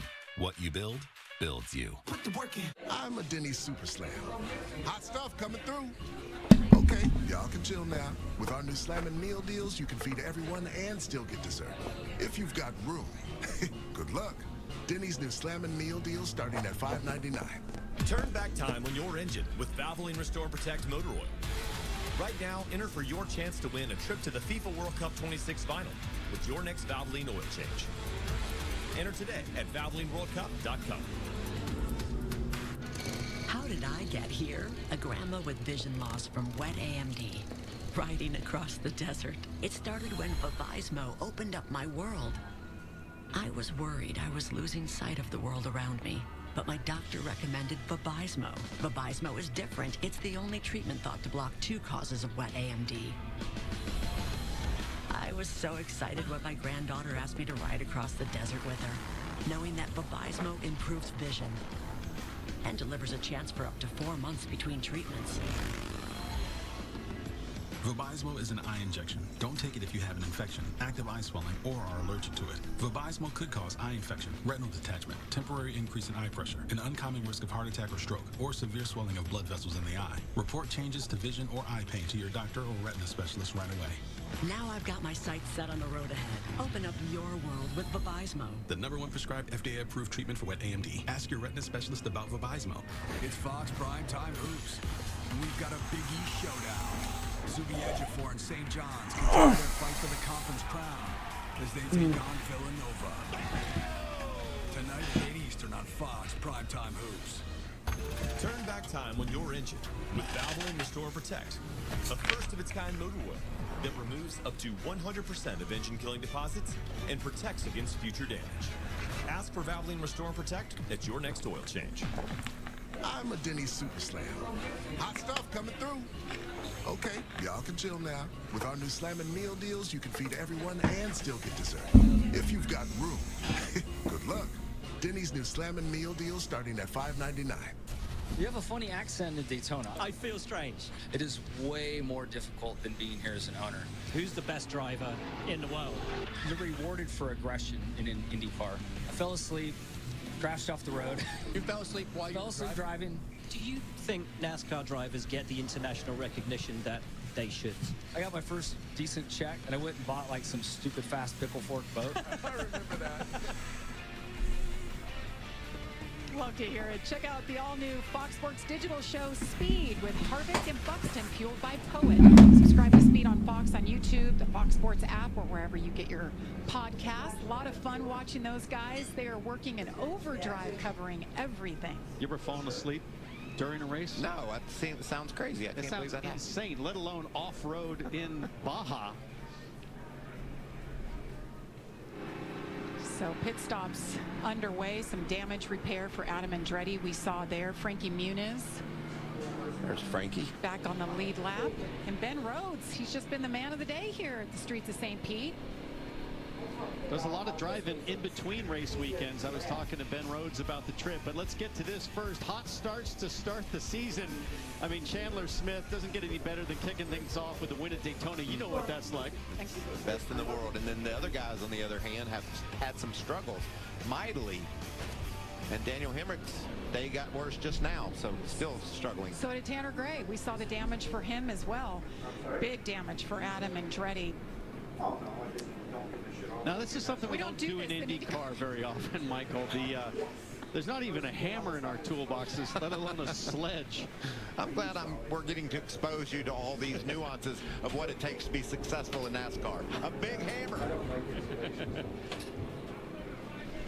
So they continue working on this truck for This Adam mess. Andretti. He is the nephew of the one and only Mario Andretti. And Amanda, you have him.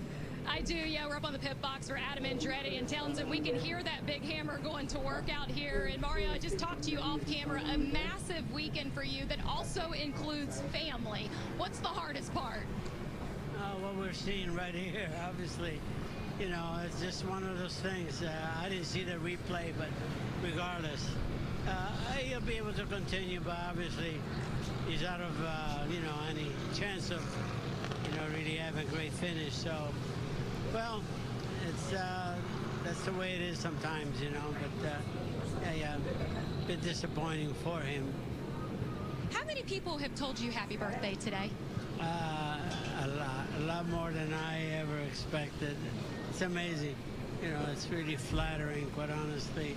I can't believe it. You know, it's, I just love it. Well, this one is for us and from the fans watching at home. Thank you very much. Thank you. Thank you, Amanda. It's great to That makes me so happy. Happy birthday. See him at every IndyCar race like we have the King. Richard Petty is at every race in NASCAR. He's getting to witness something a little different. Such a kind person. He really is. Let's choose it up. What do you say, Townsend? Well, Ben Rhodes has got a lot of experience running at the front of this thing, and he goes driver's left, which would put him on the outside there in turn 1. So he likes staying on the racing groove down there in turn 1. It gives him the position for turn 2 if they do run side by side. I think that's what Ben Rhodes is thinking right now. I like that strategy. Great aerial shots. Great job by our camera crew all around the track. Got 3 wide stopped here. A little traffic jam on the racetrack. This is a bathroom break? What's going on here, Michael? That's like us trying to get in the track this morning. A little bit bound up. They're expecting 200,000 people throughout these 3 days here this weekend. So a lot of new eyeballs on the NASCAR Truck Series. There's one of those Rams. A lot of eyeballs on Ram coming into the Truck Series.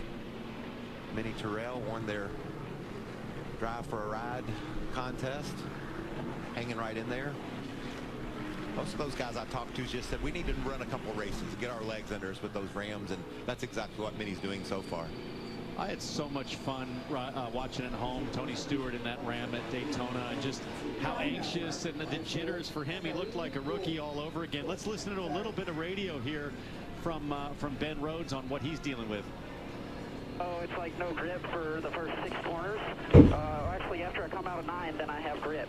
And it's like that on fresh tires, and it's like that on after yellow flag every single time. What I'd like to say also is, like, he's got a different group of guys chasing him now. We've seen how fast that Lewis has been and how fast that Chandler Smith has been. Riggs is up in the top 5 now. He's got to step his game up if he wants to keep that lead. Yeah, it's pretty cool that we talk about the truck experts coming into this thing, and right now you got 5 truck experts in the top 5 and a track expert in Dario Franchitti. So this battle, very fascinating as it plays out. What Ben Rhodes was talking about was debris on his tires. I'm not sure if he's aware that under these cautions there's a lot of pickup that you get on your tires. I think that's what's required for him to get those cleaned up. How about Colin Brown, guys? The best Ram truck right now, back in 14th. He's got a truck win, you know. Yes, he certainly does. I believe that was at Michigan. He's done it all. He's even raced an IndyCar around here. 3-time IMSA champion. A super versatile racer, 26 career IMSA sports car class wins. Truck winner back in 2009. Look at how young he was. I remember he was a Roush Racing sort of gong show winner, right? He was that young talent back when so many kids were coming into the sport, that big surge of new personalities, and it's great to see him at age 37 now back at the wheel once again in a truck. Now the trucker's going to have a couple weeks off. Then we're going to race at Darlington, and Corey LaJoie just announced he will be behind the wheel for Ram in the 25 truck. What about the run we're going to go on? Talked about the start of the season. Darlington, Rockingham, Bristol. Those are the races that are coming up. Hey, Dario and James are out there. When do you and I get a turn? I don't know. My ship might have sailed. No, I don't think so. Watching Dario today really reminds me, you mentioned Tony Stewart at Daytona. I mean, just the excitement, the fun of it, the love of racing. Dario's even got the breathe strip over his nose. I mean, he's at 52, he looks like he's doing it for the first time with tons of focus and enthusiasm. He doesn't age, by the way. He's a good-looking man. Here we go. Ben Rhodes, can he hang on to this lead? Chandler Smith all over him. I think Chandler got to squeeze him out a little bit, maybe get a better angle off that corner. Will that outside lane prevail for Ben? I think if Chandler wants to hold position at the front here, he's got to dive it. 3 wide into turn 1. Now 2, 34 going 1. Oh, beautiful. Chandler Smith crossed up Riggs in turn 1, and he'll have the point. Ben Rhodes, meanwhile, goes from the front of the field to third. Beautiful stuff from the 38. Chandler Smith leads for the first time today. Look at these trucks fanning out behind him. Tyler Ankrum, that blue and orange number 18, taking a peek, trying to go 3 wide. It's just going to continue to get more and more pushing and shoving. You just get more and more aggressive, take more chances. That was a bold move by Riggs and a great move, as you said, by Chandler Smith. 10 laps to go here in stage number 2. 50 laps remaining overall. We got to look back at that turn 1. Wow. Move. 3 wide. Look at that move. What I saw there out of Chandler Smith in the 38, the patience. He seems like that yellow mark on the exit. I'm going to hold up here. He's going to lean on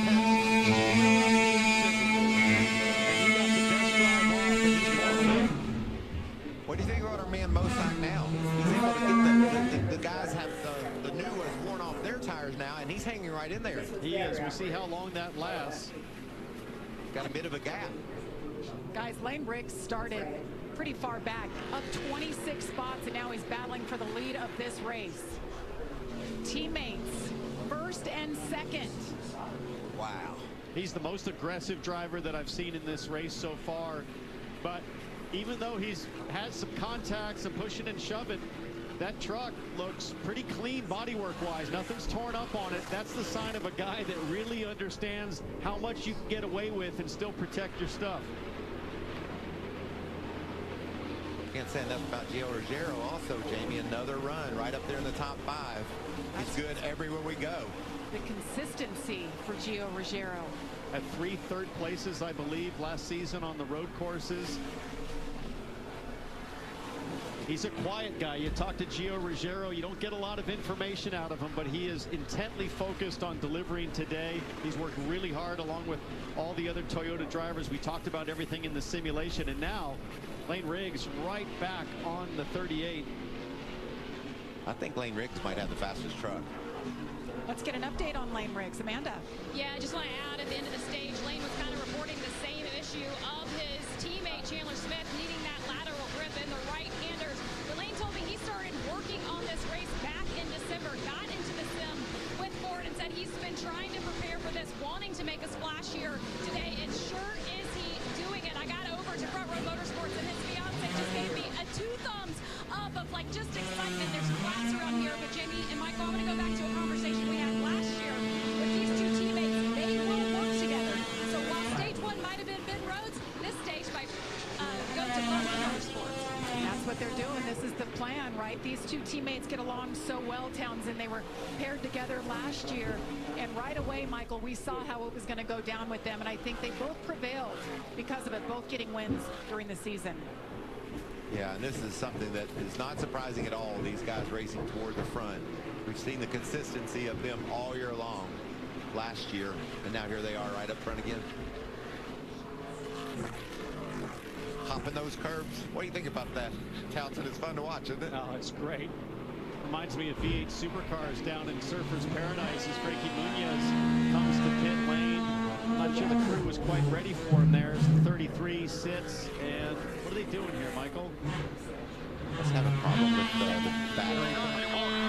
Battery perhaps on that left rear. That's usually what you might see. Looks like this mechanic right here is holding the battery. So that's Frankie Muniz. If you're just tuning in, like that name sounds familiar. Malcolm in the Middle, a Hollywood actor. He still does act, but this is his full-time love affair. He absolutely loves racing. He grew up open wheel racing on road courses and ended up going stock cars. And we saw him, he went a lap down. He got the free pass, and now bigger issues. Can't get it to fire. You see the frustration. Oh, yeah. We've been there, done that, huh?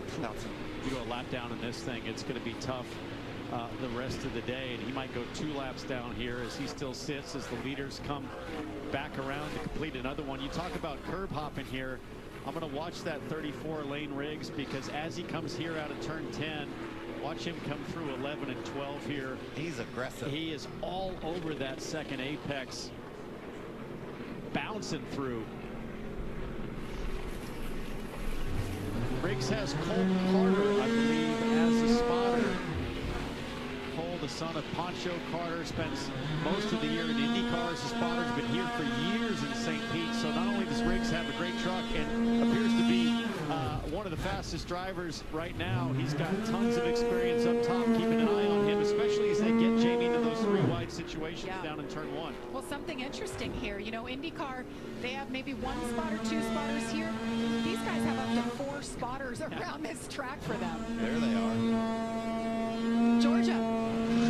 Thanks, Jamie. I've actually made my way to pit out because I want to highlight the spotters. As we know in motorsports, teamwork makes the dream work, and especially here on street courts, spotters are so important. You already alluded to it. They have 3 more spotters, but something I found interesting, there are only 2 spotters in the whole group that did in Atlanta last weekend, and there's 7 spotters being split between IndyCar and NASCAR themselves.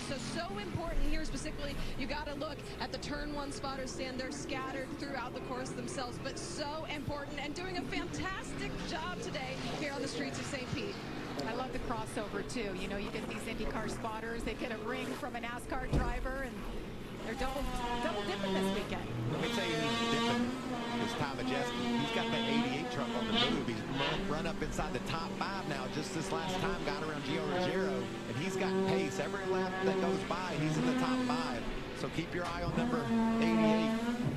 He's 11 feet in that Menards truck. And I talked to Ty Majeski about how he practiced and learned for St. Pete for his first time. And he said, hey, I'm a development driver for iRacing. He said they've been working on the track model, and I get to be one of the early testers. It's not available to the other drivers, but he's got a tight relationship there. That's pretty cool. What a coup for him. And he said, yeah, this is going to be available to the public in a month where you can race on iRacing on St. Pete. But he's got an early look at it, and it's helped him prepare as he makes his way forward. Ty Majeski running 5th. Listen to what our friend Dario Franchitti has been saying on the radio. The number 1 Dollar Tree truck currently running in 8th. He's fast. Jeremy on 2. The right front looks like it's got a lot of concrete in it. He must have hit it pretty good. I don't see any rubs though. He's talking about the tire wheel having concrete in it.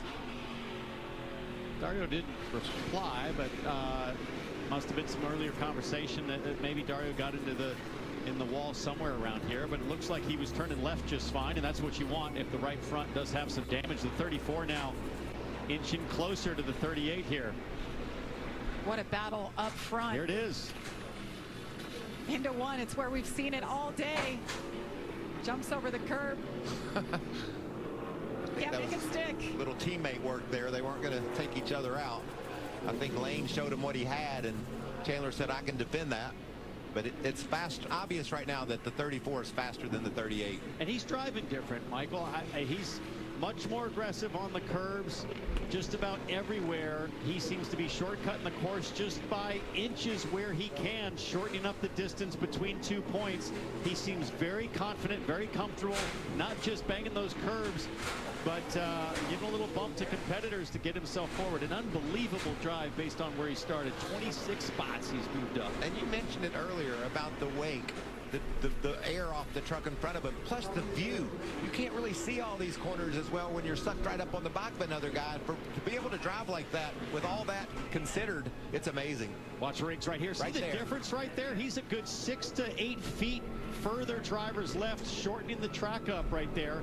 The other thing running in that wake, engine gets hot, brakes get hot. That was close. Oh, he's going to make that dive bomb again. He's got the momentum. You I can think see he's going to go for it now. By 1. There it is. Here comes Lane Riggs to the inside of his teammate Chandler Smith. Side by side, they touch. It's clean. He doesn't do it. Might do it right here. Look Crosses at him them up. back. You can't go too wide there, Lane Riggs. Oh boy, big old slide. Now the block comes on. Can he get it done here? Inside. Lane Riggs. Inside. Can he clear Chandler Smith? Leaving him space. Half of a truck length. Wow. Still side by side. How are they doing this? That's good stuff. That was excellent. And he gets it done. Lane Riggs to the point. What a drive today. I think he'll pull away now. Well, we'll see. We saw this earlier with Mozak and Ben Rhodes. How much tire did Lane Riggs leave himself? He still has 3 to go in this stage, but he wants this stage win. Fans are getting a great show today. I know walking around, people are so excited. They're used to all the other support series here with the IndyCar series, but this is something so different. Fastest truck that last time, Jamie, was that bright yellow Menards. Ty Majeski, he had the best lap time. He's coming. See him right there, just behind his teammate Ben Rhodes. Those ThorSport trucks looking good, but are they good enough to stop these front row motorsports Here comes trucks? Majeski up the inside of Ben Rhodes. They go 2 wide through turn 1. Can't say enough about Landon Lewis also. He's running right in the middle of these truckers. Give it to Majeski. Yeah, nice pass.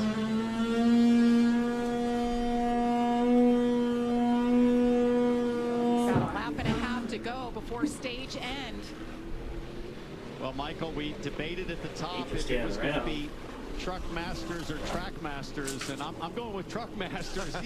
These guys, it doesn't come as a surprise to me. They understand how these things bounce, slide, pitch, heave, all of the dynamics of a truck. Guys with experience have the edge today. For those of you wondering, Dario Franchitti back in 8th. He's been top 10 all race long. James Hinchcliffe back in 22nd. He had that damage earlier. There's Hinch. Working that gas pedal. Get those tires on a buzz there.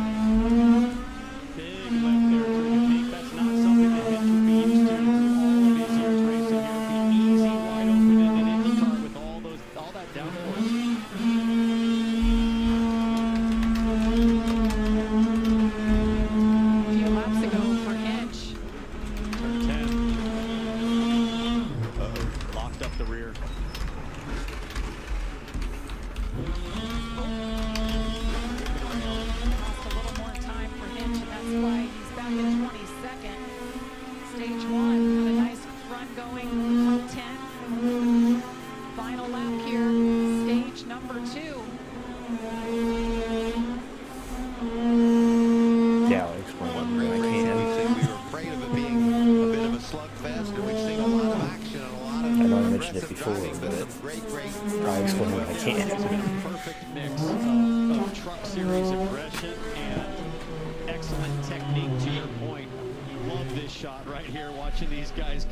Fast chicane, especially this 34. Bam! Left sides all up in the air. Great stage for Lane Riggs. Lane Riggs makes his way out of turn 14. Green and white checker flag in the air. Riggs wins his first stage on a road course. Heck of a drive, up 27 spots. Thrilling run with Chandler Smith, his teammate. Smith ends up 2nd. Landon Lewis hanging on to 3rd. Ty Majeski, Ben Rhodes, your top 5. Exciting stuff here from St. Petersburg, Florida. First time ever racing on a street course, and the boys are putting on a show. Lane Riggs, your stage winner. Born on America's greatest racetracks, developed in the Top Liner Lab, tested where it matters most. At every turn, every lap, every win. A protective coating engineered under extreme conditions, applied with precision, designed to last. For high-speed laps, and for the people who keep America moving. Top Liner. Dealer opportunities nationwide. Because he felt it'd be Inquire easier for your trying to area drive at the truck out. topliner.com. What causes a curve? Is it Peyronie's disease? Is there somebody I can talk to or help? Okay, when you cross the grass. I got somebody for that. I got somebody for that. I got somebody for that. You guys got somebody for Peyronie's disease? There's hope for the estimated 1 in 10 men who may have Peyronie's disease, or PD. A urology specialist who treats PD can help you create a plan, including non-surgical options. Find somebody today at GoGetSomebody.com. The NASCAR Cup Series pulls into the road course at Coda. Coverage begins Sunday at 2:30 Eastern on Fox. Michigan needs a no-holds-barred governor like President Trump. We'll unleash Michigan's economy by eliminating the state income tax, just like Florida, Texas, and Tennessee. That'll put nearly $5,000 back in your pocket every year. 47-47. That's where my background in efficiency pays off. I'll audit every dime of state spending and slash the waste to remove that horrid tax. That's rock-solid conservative. Red Wings, Golden Knights. Coverage starts Wednesday at 6 on Fox 2. Freedom, that's a cheap thing. Sacrificing facial hair, exfoliating, treating gravity like a suggestion, sweating your tail off, freezing your tail off, saving another American's tail, all cheap things. Making a cheap vehicle for only people like him, not a cheap thing. So we're bringing you more cheap things this year, because cheap things should be everyone's thing. During the President's Day sales event, well-qualified current FCA employee lessees can lease-select 2025 Jeep Grand Cherokee models in dealer stock for $304 a month with $304 due at signing and no down payment. See your Metro Detroit Jeep brand dealers. You know, Brandon, winning teams are a lot like Richmond water heaters. Oh, yeah? How's that, Coach? They bring the heat with reliability, and they're always fired up and ready to go. Plus, here at Menards, they're in stock and ready to take home today. Hey, think you want to try to help me load mine up with me? You know, Brandon, I think that's a job for Team Menard. Save big money at Menards. It starts with Celsius. Fuel I can feel good about. I'm gonna need it. I'm training for life. From after-school pickups to meal prep to a 12-hour night shift. I don't have time to get ready. I've got to stay ready. Oh yeah, you did. Dawn Patrol starts with a Celsius. I got a whole day to seize. First it's cardio, then it's a race against the clock. Refuel. I've got 48 to do in 24. It's 4:49 a.m. Grab a Celsius, lock in. I've got a goal to hit and a deck to conquer. A party to be the life of and all the essential energy I need to do it. Welcome back to beautiful St. Petersburg, Florida, as we're racing the NASCAR Craftsman Truck Series on a street course for the first time in history. We're happy to have you joining us. Jamie, Michael Waltrip, Townsend Bell. We have Amanda Busick and Georgia Henneberry on pit road. And a lot of fans out watching this for the first time here on the streets of St. Pete. Plenty more racing action to come your way tomorrow right here on Fox. It's the fastest racing on earth. It returns as Alex Palou, Joseph Newgarden of Auto Award lead the way as the 2026 IndyCar Series fires off at noon Eastern right here on Fox. Everybody's pumped up and ready. A lot of changes. You saw Will Power, new team this year. Love all the storylines. As we continue here at St. Pete, you see all the truckers have come to a stop for second round of stops for most of these truckers. And Georgia, you're up first. Thanks, Jamie. It's busy down here on pit lane. Let's talk about Landon Lewis, a bit of a standout there. The 2025 Cars Late Model Stock Tour champion. And he has a win on a road course in 2023 at Portland. He was told by his team, you are pulling away, everyone's in your windshield, and that was in the spot he was in at the time. And with 4 to go, he ran his fastest lap yet. Keep it up, so the team is happy with the truck. They're just working on some damage to the left side there. Now let's talk about Connor Bozak, also a standout, but for different reasons this race. At the beginning of the race, he led laps, and he did not pit at the end of stage 1. So as you can imagine, he battled some rear grip issues as his tires kept degrading, but ultimately he had to come in at lap 35 for damage to the left side of the truck. He's going to come in again. He's on pit lane right now. The left side is still dragging, and they're going to try to salvage their day in this last stage. Amanda. Well, Georgia Rouse Stage 2 was on Front Row Motorsports, and it was Stage 1 for Ben Rhodes, who the truck kind of fell off there in Stage 2. I talked to the crew chief. He said that they simply just got that truck too tight, so they're going to make some adjustments there. You got to remember, Ben Rhodes' mindset this season is that diplomacy is out. It's all about winning. I expect this last stage to get extra spicy. And for Dario Franchitti, a lot of action down here. Jimmy Johnson actually getting in on the action, as we're probably going to show you guys. But he did throw a bag of ice into the truck for Dario Franchitti. Guys, it is rather warm down here as the sun is out here on the streets of St. Pete. But I talked to Dario ahead of this race about what success would be like for him here.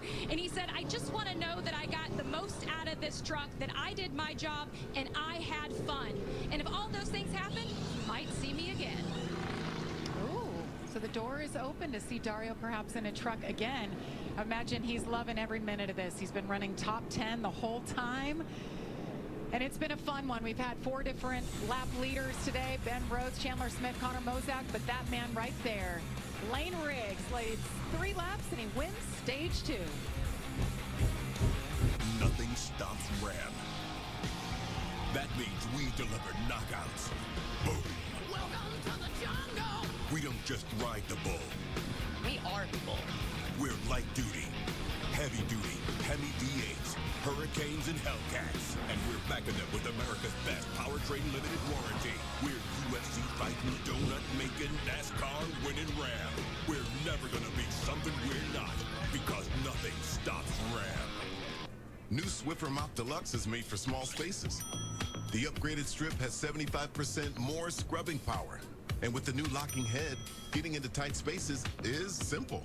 Can I borrow it? The all-new Swiffer Mop Deluxe, the mother of all cleans. Are you Marsha? I am. Okay. I am. Thanks for meeting me here. Usually not an interweb dating guy. Barely ever use this phone computer. Unless it's to bundle my insurance with Liberty Bibbity. Oh, same. I hate this thing, but it's true. You can save hundreds bundling with Bibbity. Bibbity? Bibbity? I ain't gonna do it. Bibbity. Are you hungry? Mm-hmm. Let's get some lasagna. And some cannolis. Only pay for what you need. Don't let living with cancer define you. Discover an injectable immunotherapy, Opdivo Qvantig, for certain previously treated adults whose kidney cancer has spread.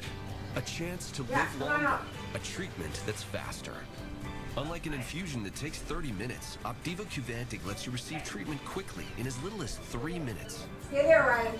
Opdivo Qvantig can cause your immune system to harm healthy parts of your body during and after treatment. These problems can be severe and lead to death. See your doctor right away if you have a cough, chest pain, shortness of breath, irregular heartbeat, diarrhea, constipation, severe stomach pain, severe nausea or vomiting, dizziness, fainting, eye problems, extreme tiredness, changes in appetite, thirst, or urine, rash, itching, confusion, memory problems, muscle pain or weakness, joint pain or fever. Report severe or persistent muscle or joint pain. Tell your doctor if you have myasthenia gravis or Guillain-Barré syndrome. Immune system problems include Crohn's disease, ulcerative colitis, or lupus. These are not all the possible side effects. Tell your doctor about all medical conditions, including immune or nervous system problems, if you've had or plan to have an organ or stem cell transplant or receive chest radiation. Opdivo Qvantig can harm your unborn baby. A chance to live longer, a treatment that's faster. Ask your doctor about Opdivo Qvantig. See OpdivoQvantig.com for more information. Coming home to Febreze Plug feels like the best welcome home ever. Because Febreze has a microchip to control scent release, so it's first day fresh for 50 days. And a refill light, so every welcome home is delightful. Unlike other value meals, Arby's new $7.99 meat and 3 box has 3 sides, not just one. It's more meal for your money. Seriously, it's more meal for your money. Where'd that come from? Arby's, we have the meats. What's happening here? You gotta flip the rope. I don't know what side you gotta flip the rope on, but yeah. What's going on up there? Where's Kevin at? Well, here. We got Kevin right here.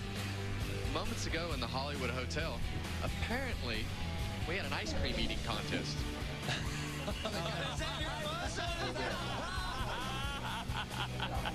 Blaney said they feed us well up here in the Fox booth. Tacos for life. He didn't have much to say. It's the first time Harvick hasn't had much to say. So much fun. It's the drivers only broadcast coming up at Darlington in a couple of weeks for these truckers. We have had some great times over the years. And here's our lineup. Of course, Kevin Harvick will be there in the booth. Ryan Blaney, Joey Logano, they're professionals by now. And you got Austin Cindric, Ricky Stenhouse Jr. in the pits. Just a great crew and brings all the energy and excitement to the truck series. I love drivers only because these guys are the stars of NASCAR, and that's what people tune in to watch. Cindric, he just packs his own little lunch, and he eats the whole time. And then he looks for lunch with the other drivers. Big kid. He is. He's a big kid. Looking forward to that in just a couple of weeks. So all the drivers were on pit road, getting adjustments, fueling up, getting tires. And this was Dario. He had some ice. Shoulder sore. Yeah.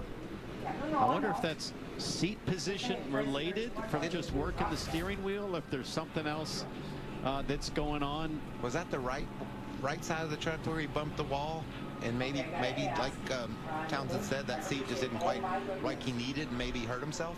I don't know, but he clearly in some pain there. And Michael, most of the corners here are right-handers, so you're pulling down on that steering wheel, and it does put a lot of demand on your right shoulder. Let's see if we can dial him up real quick and find out.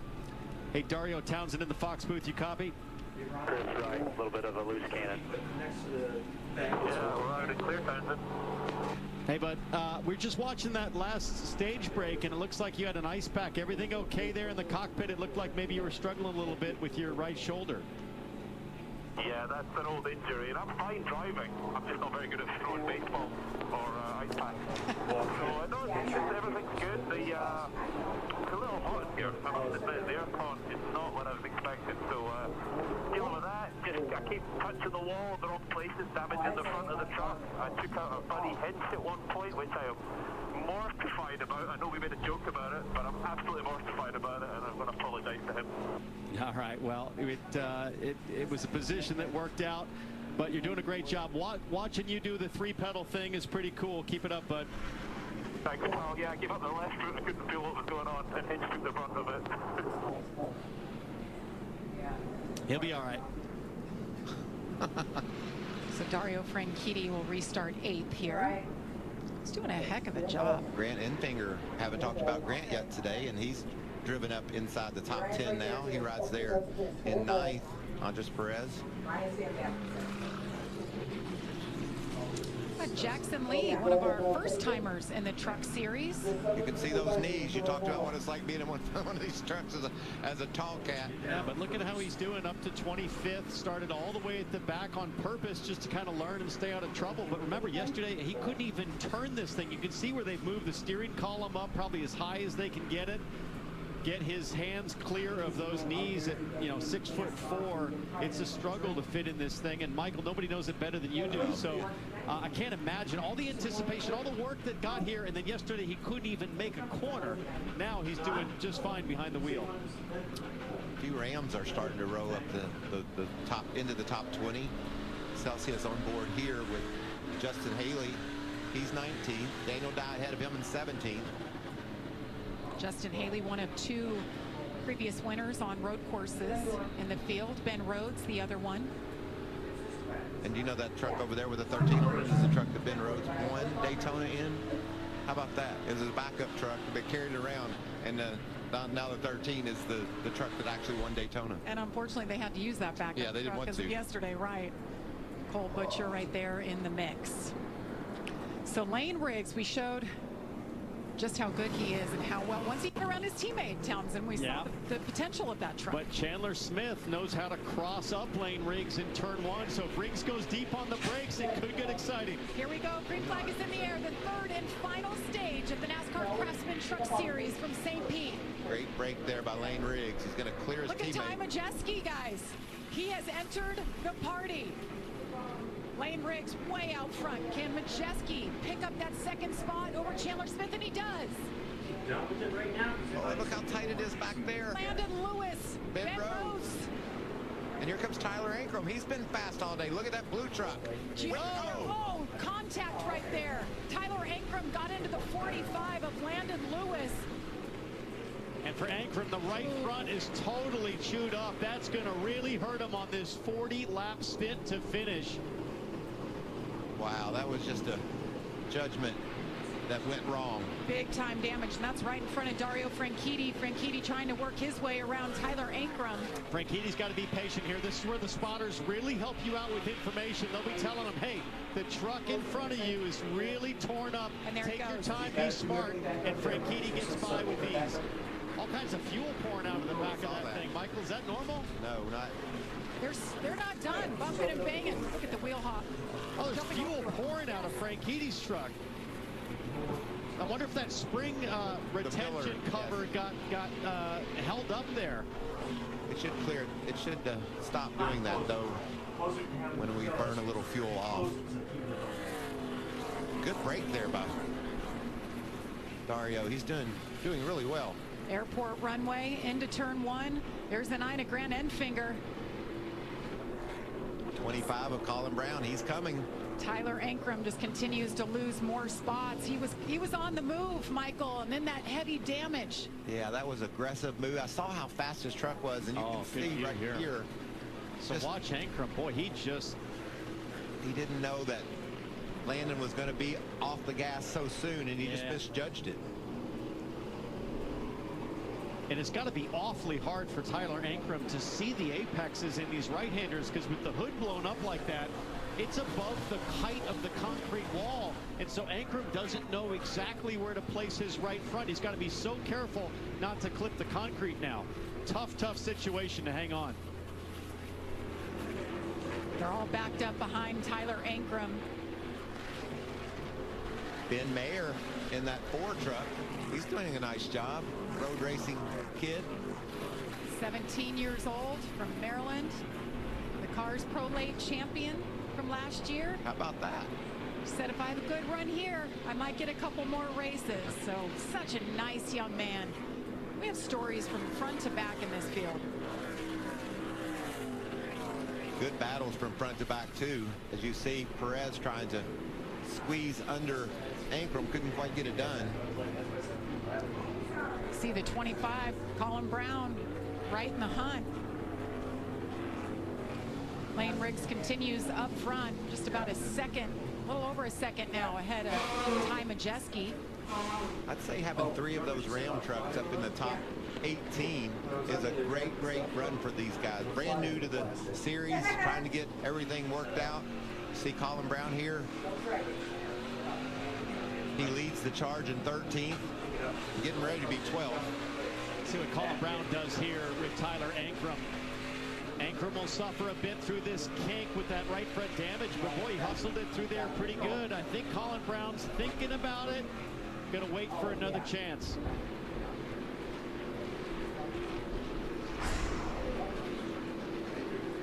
Right.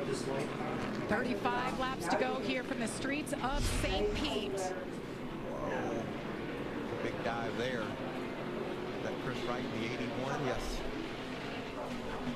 Saw the 42 truck right there. Tyler Wright, he was stalled on the track just on the pace lap, guys, and he had to get a little jump, and now he's making his way through the field up to 14th. Comes the dive on the brakes. Rife and Wright side by side. So tough to stay in there, and all of a sudden, Wright, the 81 got into the wall, and now he's going to lose more positions. That Dawson Sutton trying to charge his way up through this mess. It sure is. I love this 3 wide again. Who's got to give? Oh, me. Oh, my goodness. The 16 sticks his nose in there. That's Justin Haley. 3 wide at the apex of turn 4. That will never work on an IndyCar weekend, and the truck guys showing off their stuff here. Now Wright's got his hands full with Justin Haley. This is the battle for 15th. This is good stuff. In NASCAR, Townsend. Oh, we got a smoker up ahead. In NASCAR, Townsend, sometimes the battle for 20th is more intense than the battle for the lead, because everybody's just saying, I got to go. Look at this mess. Look at Daniel Hemrick in that red and white truck. He had that damage earlier, got into his teammate. They got him taped up, you see on the right side there. He's still digging. Boy, the 81 is just really struggling. Brake zones, power down, and now Justin Haley in that 16 Celsius truck with an easy run. Although it's like the 81 is just stronger on straight line performance. I thought Haley was going to have an easy pass up the inside. Uh-oh. Sutton takes a look. The 13, Cole Butcher goes around. Luckily didn't hit anything, but should have. He was a part of that big mess that we were watching. Hopefully we can get her fired up and we can stay green. Went right through the middle of 2 trucks there as he lost the back end. That's exactly the same accident that happened with Dario Franchitti earlier, except Franchitti was saved from Hinch.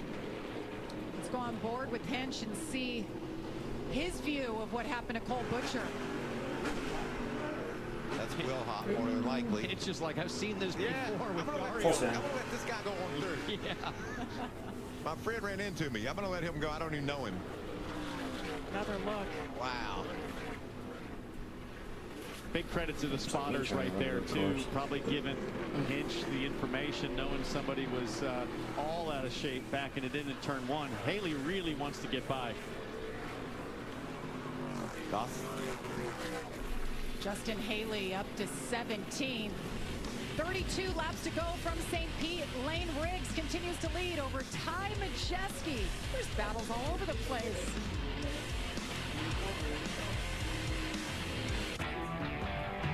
Napa knows that 1 in 4 vehicles will need a new battery this year. And that's just the tip of the Sometimes it's better, Mom, to just wait until he actually needs you That's because why he's Napa believes in thinking. testing the electrical Line running systems on 50 every mile an vehicle, hour. from the battery to the alternator. And why we're a trusted solution for the electrical parts, tools, and expertise you need. Catching problems before they become breakdowns.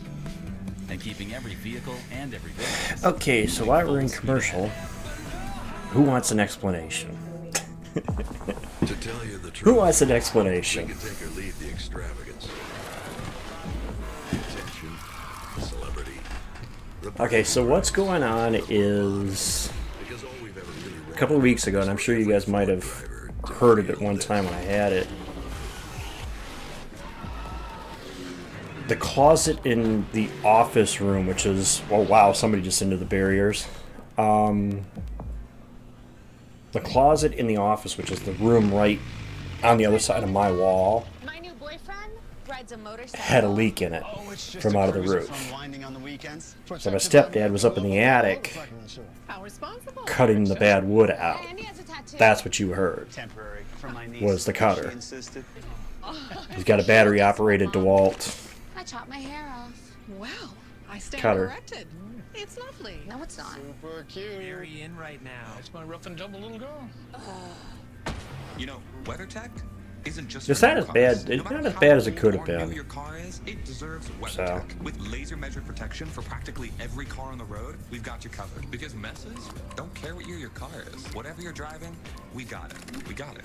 We got it. But I had to hear to be able to help him. That's why I had my door open, and Oh, I probably should have muted this, but it deserves WeatherTech. that's what was going on. That's what you guys heard was the cutter. Or WeatherTech. You know we got it. If you want an experience that wakes you up, a place where you can scream to your heart's delight, go ahead. No one will hear you anyway. Here, These are keeping a camera on this battle between the 42 and the 18. have a damn good time. Getting physical. That rumble you hear, that growl you feel, that's us.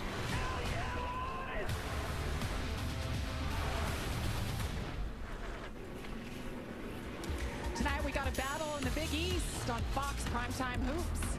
Zuby Ejiofor and number 15 St. John's continue their No, fight no, for the no, conference no. crown Meep against would be helping me. Villanova. It all begins tonight. Meep and him would be helping me. And we welcome you Oh, there goes somebody! series and around goes Chris Wright.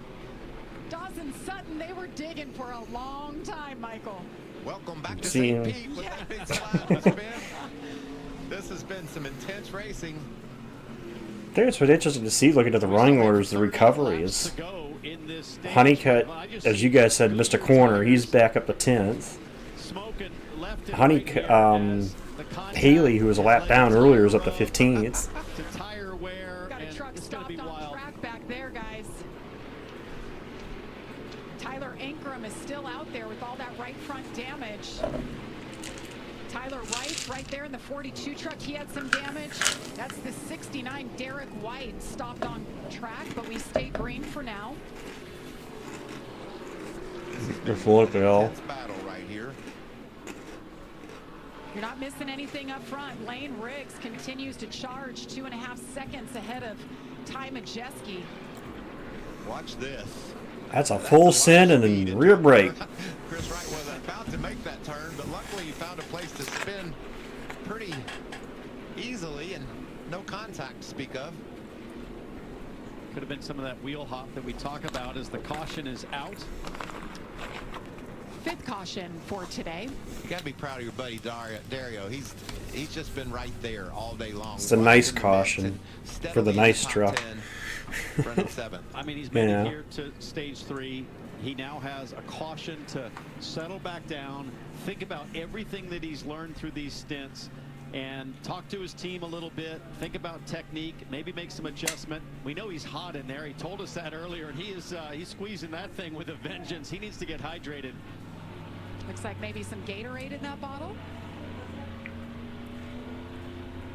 Not sure there's been a lot of heavy cardio for Dario Franchitti these last 10 or 12 years. He has a lot of fun going all over the world, driving cool vintage cars, doing fun events. But there's nothing like the temperatures in these cockpits. I don't know. You've driven these things for years. It's got to be hot in there. Some of the hottest I'd ever been was out in California at Sears Point running the road course, because you work so hard on left and right and braking. There's a lot of physical things that go into the performance of the car, and if you're hot, it just Also, I'm going to plug this. I'm not doing O'Reilly's today, but later tonight on my Discord, we're going to have a little bit of a Jackbox party fun, playing some of the Jackbox games. The only one I don't have is the latest one. I don't have 11. They'll tell you who you are. What you can't do. But a buddy of mine has 11, so we can play the games from 11. And with the right people at your side, you write your own story. You don't wait for success, you chase it. Sharper. Yeah, due to the apron damage. With every lap. And when you give everything you've got, you don't just win. You inspire what comes next.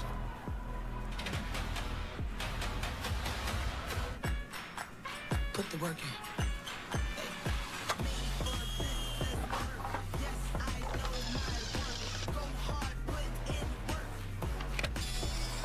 Mommy, I have to go potty. You gotta do it, please. Oh.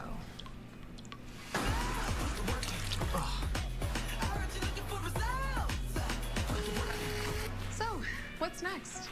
Craftsman. What you build, builds you. Put the work in. Otto Award was born with his foot on the gas. He once met Slow. They didn't get along. You could put him behind any wheel, and he wouldn't just have fans. He'd have groupies. Fortunately for the people of Concord Acres, Pato chose to drive here. You want to catch Pato Award? Pull for what? The fastest racing on Earth. Welcome to Sunday at full throttle. Oranges don't whistle. They roar. This is where you remember what it's like to feel something. Heart racing with your people, screaming your damn lungs out. Let's go! So America, start your engines!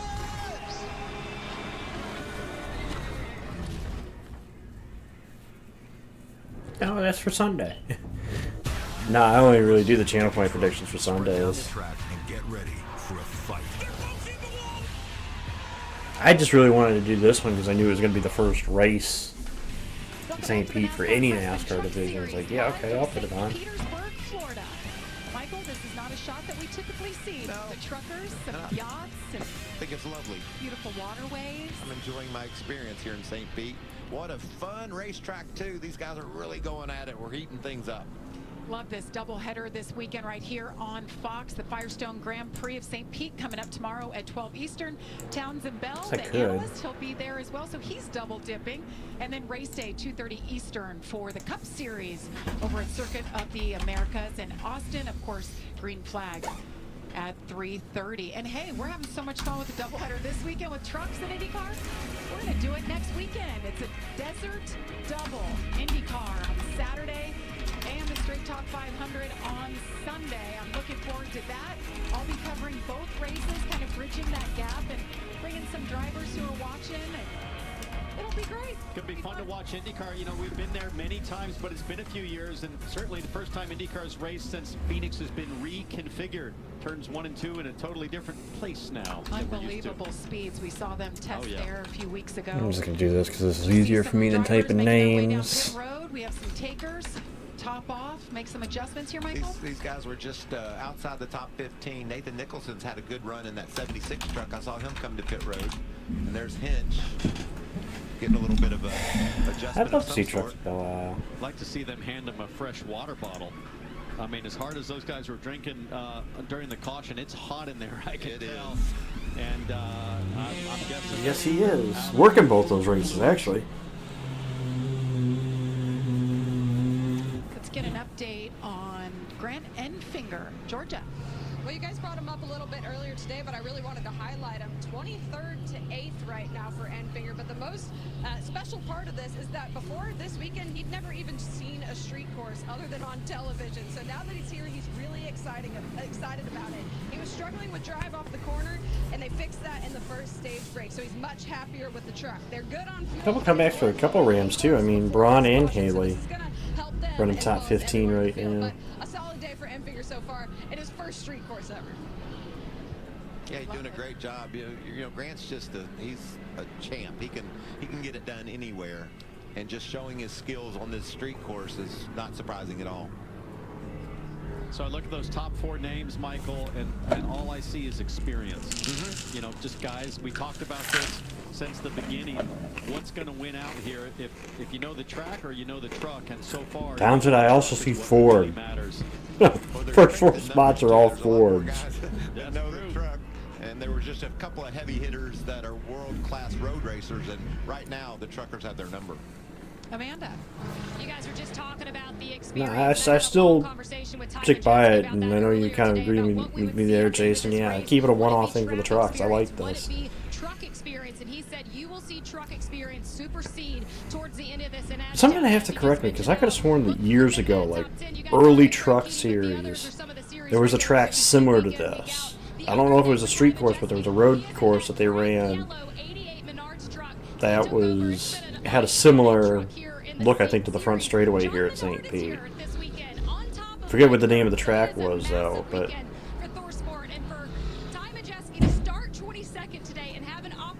I know there was a road course early on in the truck series.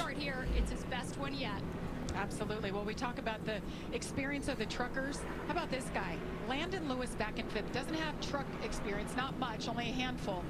Doesn't have experience here at St. Pete, so he's putting it all together. No, way old. I'm talking early truck series, John. Canadian Tires only was from 2013. I'm talking like way early truck series. Like late 90s truck series. Family, they have helped this young man. Kevin Harvick represents him. That's what it means. Like, that's how good this kid is. So hats off to him running top 5. I can't remember for sure what the name of the track was. Let's take a look back at how we got to this point today. It's been a busy one, guys. A lot of crazy action. You can see Dario clipped it. Frankiti bouncing off the wall there. I missed that earlier. Not used to sitting on the left. This was Haley's spin that put him a lap down earlier, because the truck wouldn't refire. Getting turned around, and then Dario Franchitti backing into his long. Again, it wasn't Montreal. It was way older. It was late 90s.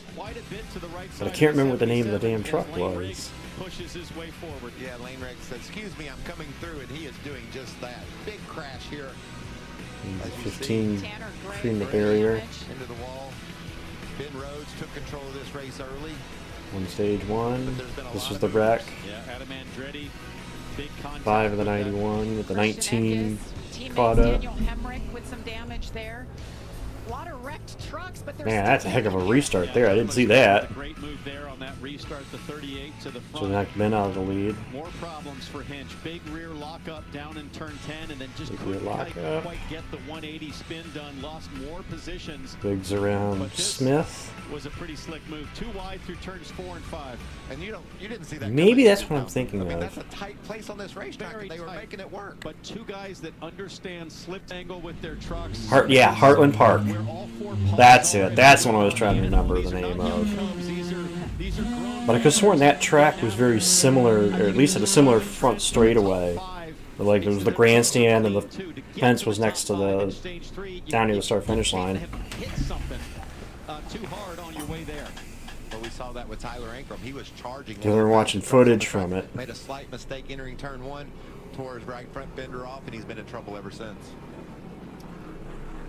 So side by side, Lane Riggs inside, and for the first time today, all right. Jeske restarting on the front row on the outside.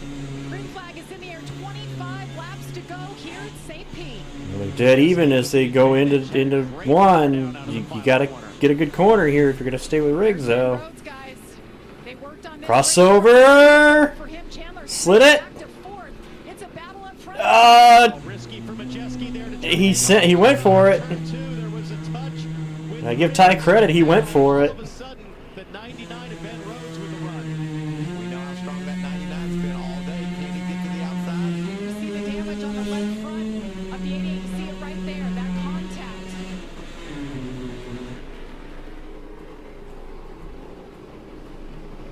tight, such tight racing.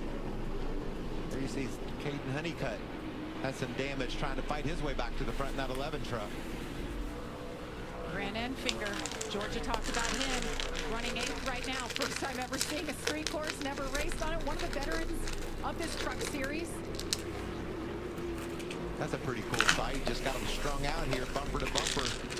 No dive bombs. You don't see that very often today. In the air, they're catching off that curb. I watched Riggs do that earlier. Continues to lead here, 16 and counting. Nice 0.2 seconds. Nice lap on there. Majeski after that one lap. One of the fastest laps of the day, right there. That Riggs just I don't know. We see another restart. I wonder if Majeski could jump that like he just did. He was. I think he could have been a little more aggressive than what he was on that restart. He thought better of it, tucked back in line, and turns 4 and turns 10, and there's a lot of lap time there. 17 around. Goes around, gives up a lot of track position.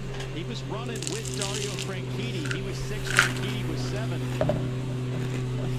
He's got some damage too. And that left side door and that left front's pretty chewed up. Jinx around again. I jinxed us. I think we were running nice in a line, bumper to bumper, no dive bombs. Now we're seeing carnage. Carry a spot there. Trying to refire. Trying to get refired. Hopefully he can get it going. This is what happened to Hinchy. Riding on board with Hinch. Got to look inside right and just looped it. He tried to shove it in there into turn 5 and just lost the back end. It's like I've been watching these guys do this all day. I'm going to try Still to green. Yeah. See right there, red and white truck for Caden Honeycutt. You know, Majeski's not letting Riggs get away. He's not yet. Honeycutt just picked up another one. Does it into 6th, Franchitti back to 7th. Frankitti's getting another challenge there. As Grant Enfinger wants some of that Dollar Tree. Tell you what, I'm impressed with Dario. Hasn't won got a car in what?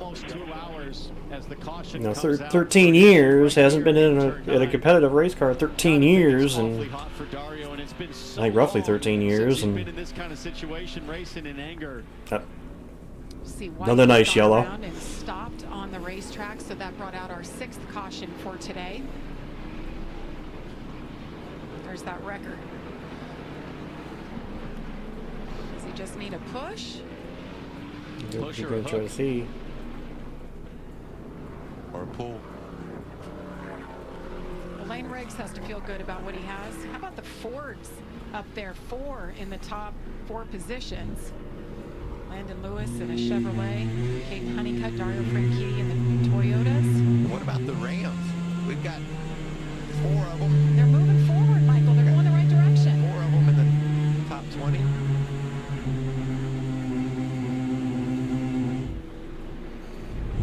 We've had somewhat of an issue with that today too. You had a couple of them, not just this 69 truck. Yeah, this is the second time for the 69 truck, but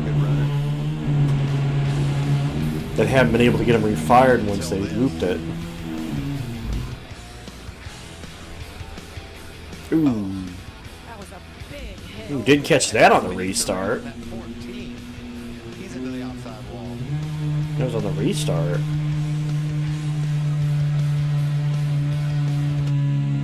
Bipolar 1 can overwhelm your mind. Sometimes depressive lows and unpredictable highs can make it hard to get out of your head. Finding relief may help you break through. Ask about Vraylar. Some medicines only treat the lows or highs. Vraylar treats depressive, acute manic, and mixed episodes of bipolar 1 in adults. Proven full-spectrum relief for all bipolar 1 symptoms. Not for elderly with dementia-related psychosis due to increased risk of death or stroke. Report changes in behavior or suicidal thoughts to your doctor. Antidepressants may increase these in those under 25. Report fever, stiff muscles, or confusion, which may be life-threatening, or uncontrolled muscle movements, which may not go away. High blood sugar may lead to coma or death. Weight gain and high cholesterol may occur. Difficulty moving, uncontrolled movements, tremors, feeling like you need to move, sleepiness, nausea, vomiting, and indigestion are common. Side effects may not appear for weeks. Breaking through to relief. Ask about Brayden. We ride for Dr. Pepper Strong What did she say? She said Dr. Pepper Cherry is the bestest, boldest Dr. Pepper. Just a doggone minute. There's no finer flavor than Dr. Pepper and cream soda. Thank you, Blackberry Raven.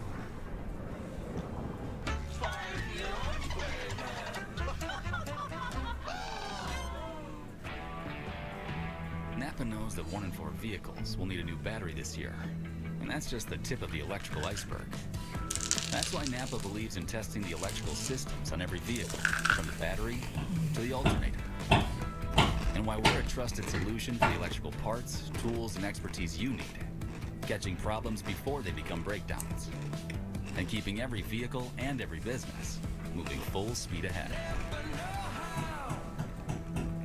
The beautiful day in St. Petersburg, Florida. First time we're seeing the NASCAR Craftsman Truck Series on the streets of St. Pete. First ever street course for them, making some history today. And it's been exciting. We're happy to have you join us on this Saturday afternoon. I'm Jamie Little, joined by Townsend. But again, as I was saying about Dario, the bro. Townsend, what do you think so far? Your first official NASCAR race in the booth? I think it's been so exciting. Bro running a truck race, and of all these drivers, here he is running top. Pretty much been running top 10 the whole time, right around that 6th, 7th position. Of the trucks, you can really see them moving around and appreciate. No, I will not make that joke, even though I know what I said. You also can appreciate how they're not as shy. I don't find it funny, and I will not make it. Seems to be a lot of that going on too. Got a whole lot more steel to work with than carbon fiber of an IndyCar. That's a gap of generation humor there. Talking about Dario quite a bit in his great run today. Let's hear from his crew chief, Amanda. Yes, crew chief wanted to be named as the chief annoyance officer here today, but you told me originally you wanted to be called Dario's #1 fan. How proud are you of him today? Very proud. And I do have both those titles today. It's been a lot of fun. It's just great watching him get a feel for the truck and get a rhythm. I mean, now we're at the point of the race where pushing and shoving is going to happen, and he's not used to having fenders. So I think he'll behave and be very respectful. I just hope that is reciprocal. I've been watching you during these pit stops. You've been up and down. See, I'm curious, would Johnson ever consider doing that, going to the crew chief route? Anxiety's low, but excitement I know is high. next year is planned his final start. Finds the truck to be too hot, so I had to get him some ice. The Daytona 500 next year is what he's planning for his final start. But be interested if you'd ever go the crew chief route. Yes, truck racing is so fun. I mean, I've had the greatest time here, and I've only done one truck race in my career, so to go back in San Diego, race on my home turf, it's going to be a great weekend. And this is my first real experience with Tricon, and hats off to Kevin Ray and everybody here at Tricon. They've got an incredible program. Toyota support, this thing's rocking and rolling. Glad to be here. I can't wait to see it. Yeah, thank you. Yeah, that's a great point. Jimmy Johnson going to be on board the one truck in San Diego at his home track. That'll be the second street course race. That's Father's Day weekend in June, so you'll have to tune in. Can't wait for that. Yeah, we got an IndyCar race somewhere, I know, that weekend. But what a year it is for motorsports to be in San Diego, 250th celebration of our country, and we'll be IndyCar racing in Washington, D.C. around the National Mall on Fox in late August as well. So just a wonderful year for American racing in this event in San Diego. I would expect an awesome display from our armed forces on that weekend. The truck drivers are going to have a blast.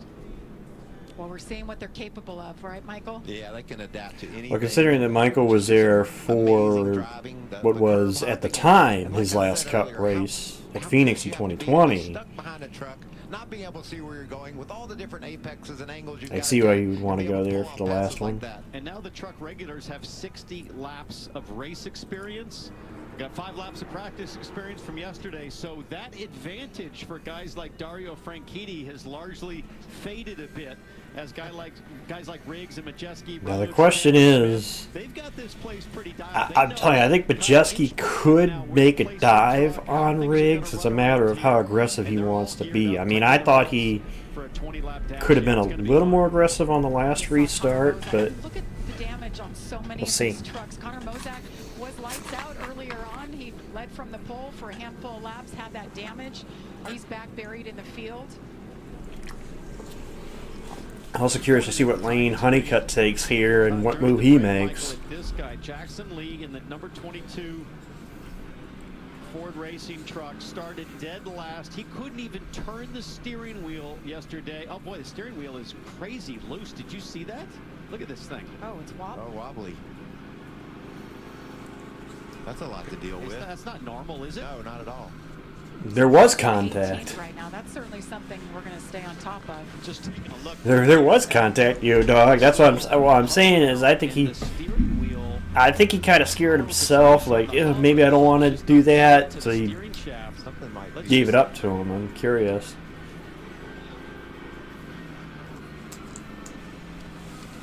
But you're right, Townsend. Just being 6'4" or 5" in one of these trucks. I raced a truck at Daytona, and I had to drive with my left leg folded under my right leg. There wasn't room for me to use my left leg on the brake because my legs were too long. And so I drove one-footed with one leg crossed. And this is a road course. You can't do that here, obviously, but that's the situation that he's facing. Probably hardest thing for you was getting into the pit box. Yes, it was a difficult Turn it task. back right. But this is a whole different. Oh, did you see Lane Riggs cleaning up? I mean, that was cool. Do you like those tires that clean, or do you want them? I mean, that's a little bit hot, probably. But you talk about control, and he knows he's got to get debris off 19 to go talk about that a little bit as they get the green. I think they said 6 or 8 corners. 20 at the moment, 19 as they get the green. Doing it on the throttle and laying down the stripes before the green. I think they're hot. I think he's ready for this restart. Let's see what Majeski does this time.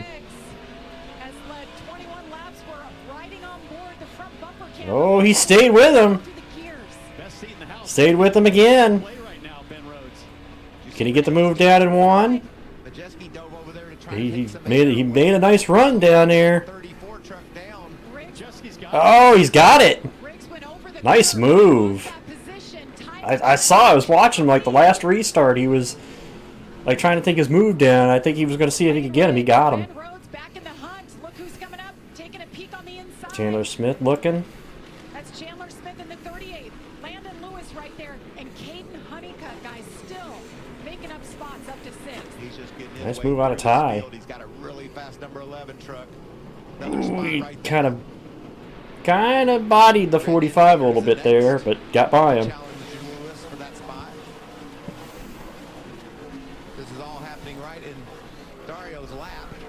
Just right out ahead of him. He's having to watch all this mess. And Dario knows I just got to keep my truck clean here and give myself a chance. Stay out of the chaos of this restart. Things starting to string out right now, but man, I've been so impressed with Lane Riggs today. Right back on the tail is the... Oh, Majeski! He's in the grass and into the tires. He gets it back on course. How many spots does he give up? 4.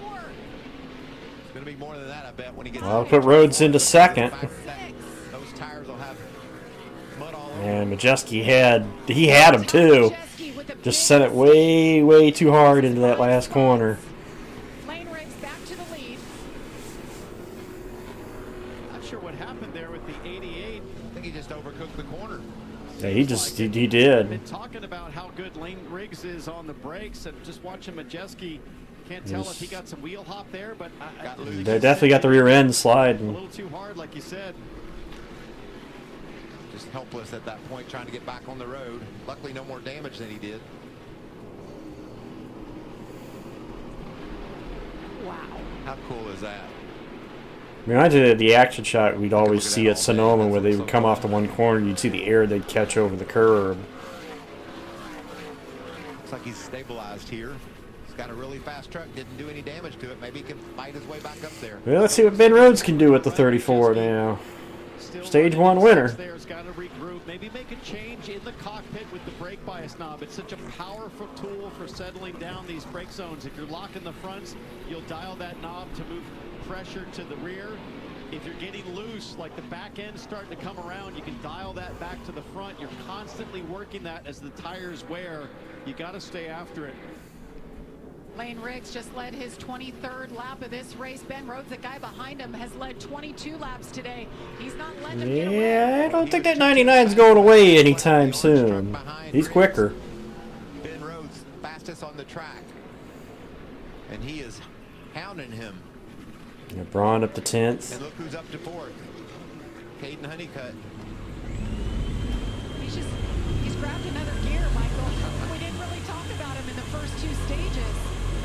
He has come to life, this 11 truck on the move. Had that damage from the left rear, but they got it taped up on the last stop. That Safe Light Toyota looks to have every bit of speed as the top 3 runners right now. Lane Riggs, the leader, just off to a bad start this season in a points deficit. They truly needed this kind of run today. We'll see if he can hang on to get the win. They're going to have many more runs like this year, Jamie. He's going to be one of the championship contenders for sure. See Majeski starting to creep his way back up on Landon Lewis. He's got it. Got that truck working. Just overcooked one corner and it cost him. East Motorsports, they're fielding trucks for so many youngsters this year, Michael, and one of them is that man Landon Lewis in the 45, one spot back for Majeski. Incredible job. He is that. Ty Majeski just getting by there in turn 1, puts him up to 5th position right now. Wait, where'd Dario go? As we understand that Dario Franchitti, unfortunately, is on pit road. We don't know why, but this would be an unscheduled stop. Man. With 16 to go. That sucks for Dario. He was running top 10, well, really 6 or 7 pretty much the whole day. And, oh yeah, he's been in the wall. Look at the right side, left side. Yep, Eck is around. See if he can get fired here. Does. That's Christian Eckes. That's the second incident that we've seen today. Comes out Yeah, that left side's damaged on Dario's truck. I wonder if he got the fence. Jimmy Johnson throwing a squeegee, I think, to one of the crew members to try to clean up the windshield there. That's what happened to Dario here. Back in turn 4. Oh no, this is Eckes. Eckes gave room. Tyler Reif got turned by Reif. And around goes Jake Garcia. He's able to clear them. Reif missed the apex of that corner, and I think that Christian gave him room, but Reif made contact with him. Now we're into a kind of an unknown territory. Except for Dario, he was running decently enough, you know. Sad that the results aren't going to show where he was running.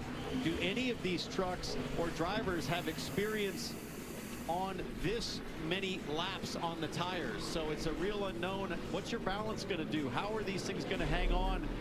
How much fall off do you get in these final 15 laps? There's still a huge demand on the Goodyears to get to the finish. Yeah, these guys that are running up front, though, they have the experience of what these trucks do to tires and how they fall off. Not specifically ever on a street course, of course, but they got a feel for it. Yeah, you can still.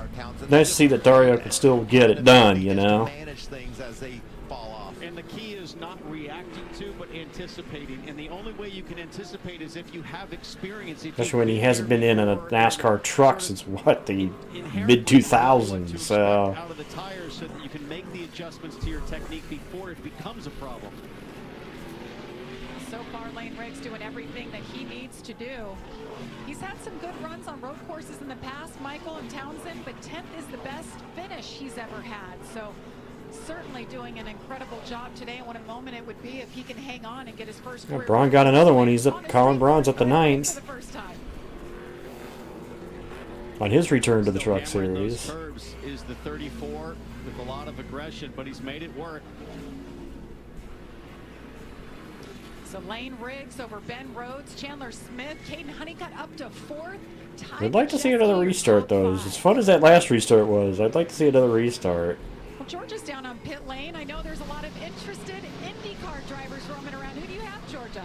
There sure is. I've migrated from pit lane. I'm now back in the IndyCar paddock. As you know, this is the first of its kind, an IndyCar, NASCAR, doubleheader weekend, and we get to do it again next weekend, which is so exciting. Santino Ferrucci, he's got 7 NASCAR starts, which I just learned, and that's very exciting. Yourself, you have been watching this race. What have you thought about it so far? I have. I mean, I forget how loud these things are, man. It's nice to hear a V8 going around. Yeah, definitely been rooting on Dario. He's having a great race so far. It looks like he might have just pitted. So, you know, you see some. Since there's no qualifying, it was quite interesting to see the grid start the way it has. Got to see Riggs drive to the front.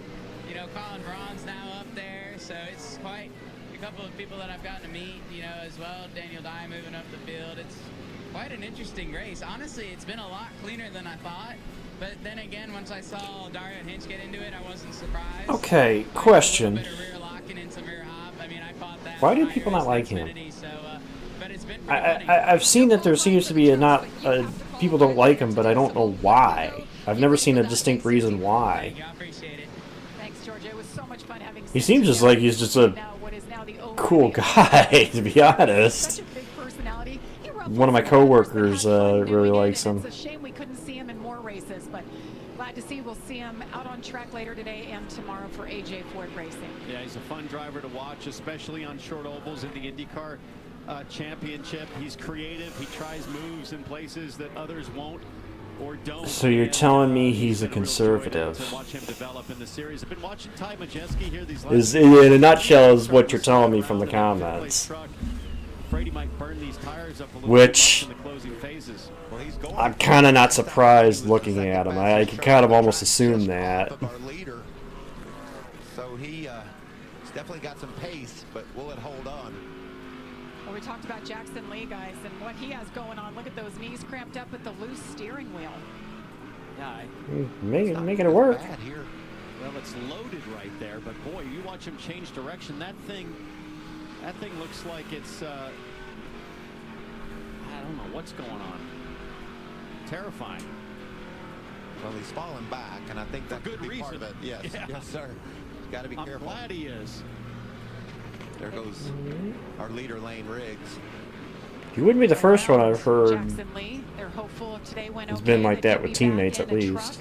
At some point this season, and I hope for him we do see that. As far as not getting along with teammates. His hands full in there for sure. He does. Spends a good part of his year racing in the Lamborghini Super Trofeo series. Those are high horsepower cars as well, but a lot lighter. You know, Riggs has pulled it out on roads almost 3 seconds now, so not much of a battle for the top spot. He's up to 13th, trying to pick off Justin Haley for 12th here. And you know he's bringing along with him Connor Mosai. Connor's right behind Hinch, and we saw the trouble he was having earlier. These guys are on the move. Both with very damaged trucks from multiple incidents.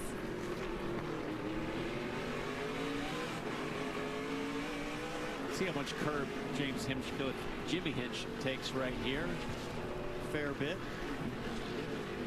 Great views. All right up on the back of the 16. He's going to try to square things up and hold it tight. Haley's up to 12. Hinch with a pretty good run here. Is that the caution out? No, what were those lights blinking? Must have been a reflection. Another guy that's on the brake move. Lights. Yeah, that looked all of a sudden like caution lights on the back of Haley's truck. Hinch just got in there deep. They're side by side. Got him. Clears up. All clear, all clear. Nice job. That is a driver, huh? Nice recovery for Hinch after all his issue today. Watching him. Almost got a top 10 out of it. Reminds me of his first career IndyCar Series win. Great driver, big personality, and obviously he's made the transition to IndyCar on Fox. Been an analyst for years. Colin Braun up to P8. I'm watching Braun like gate a spot each time. It's impressive. It's got to be so cool for these guys to get outside of their comfort zone and do something new and different. And you know what it's going to be like for Hinch and for Dario and some of the other first-timers tonight. They're going to go to bed thinking, oh, I wish we were racing tomorrow. There's so much I would do different. And big smiles telling people what happened. Majeski all over Chandler Smith. Crossman, 10 to go as Lane Riggs continues to lead over. And if Majeski had not overshot that corner, I wonder. He's going to get there. I wonder if he would have had something for Lane. Oh, smoke in that's tight. Majeski. He made that mistake, Jamie, but he has rebounded and is showing that 88. I just don't think he has enough laps to get there. He's quick, but I just don't know if he's got enough laps to get up to Riggs. Majeski overshot turn 14 earlier while leading. Gave up about 6 spots. That's going to hurt him because he knew he had Riggs at that point. 10 laps seems like a long ways to go. Absolutely, John. I think if he gets a restart, I'm watching Majeski because I think he's got something. But he needs to make up 5.5 seconds, and doing that without a restart, even though you may be faster, is going to be rough. I mean, you'd have to be making serious time right now. You can't be just, you know, hundredths or tenths quicker. You got to be like really getting it. You got to be like a second quicker. You're gonna make up that much time. He had to pull off that pass, so it's probably going to be a little bit off. Ty Majeski fastest the lap before. Now Lane Riggs with the fastest lap. Yeah, that's what I mean. If it keeps going back and forth like that, you need a restart. And I don't think you're gonna get it unless you get another truck stalled on the track. So there you see closing in on the back, Chandler Smith. Still a nice recovery after missing that corner, though. Start of the number 14 Maryland and number 8 Michigan women's basketball. That game is starting right now on FS2 and also on the Fox Sports and Fox One apps. We'll get you there on Fox at the conclusion of our coverage here from St. Petersburg. We got a lot of action left here before we do conclude. Yes, we do. I think it's going to, John. I think it's going to unless somebody stalls it. They're spread out enough right now. I think we're running it to the end unless somebody stalls it. I say that there is some lap traffic ahead, but I hope they come back. Me too. I didn't know what to expect, but man, when I watch the trucks go ripping through, say, turns 11 and 12 at speed, bouncing over the curbs, it looks like they're made for this place. They look very much at home on this very track surface as Majeski locks up once again, along with Chandler Smith getting a little wide in turn 1. So these guys are pushing the brake zones every single lap, sometimes at the limit, sometimes over the limit. Several guys having 7th, Colin Brown 8th in that Ram, highest running Ram truck. That's a great run for Colin Brown. Ben Mayer is in 10th. Daniel Hemrick. Wow. He saw the damage with his teammate. He's up to 9th. What a rebound as we hop on board with Colin. he's trying to get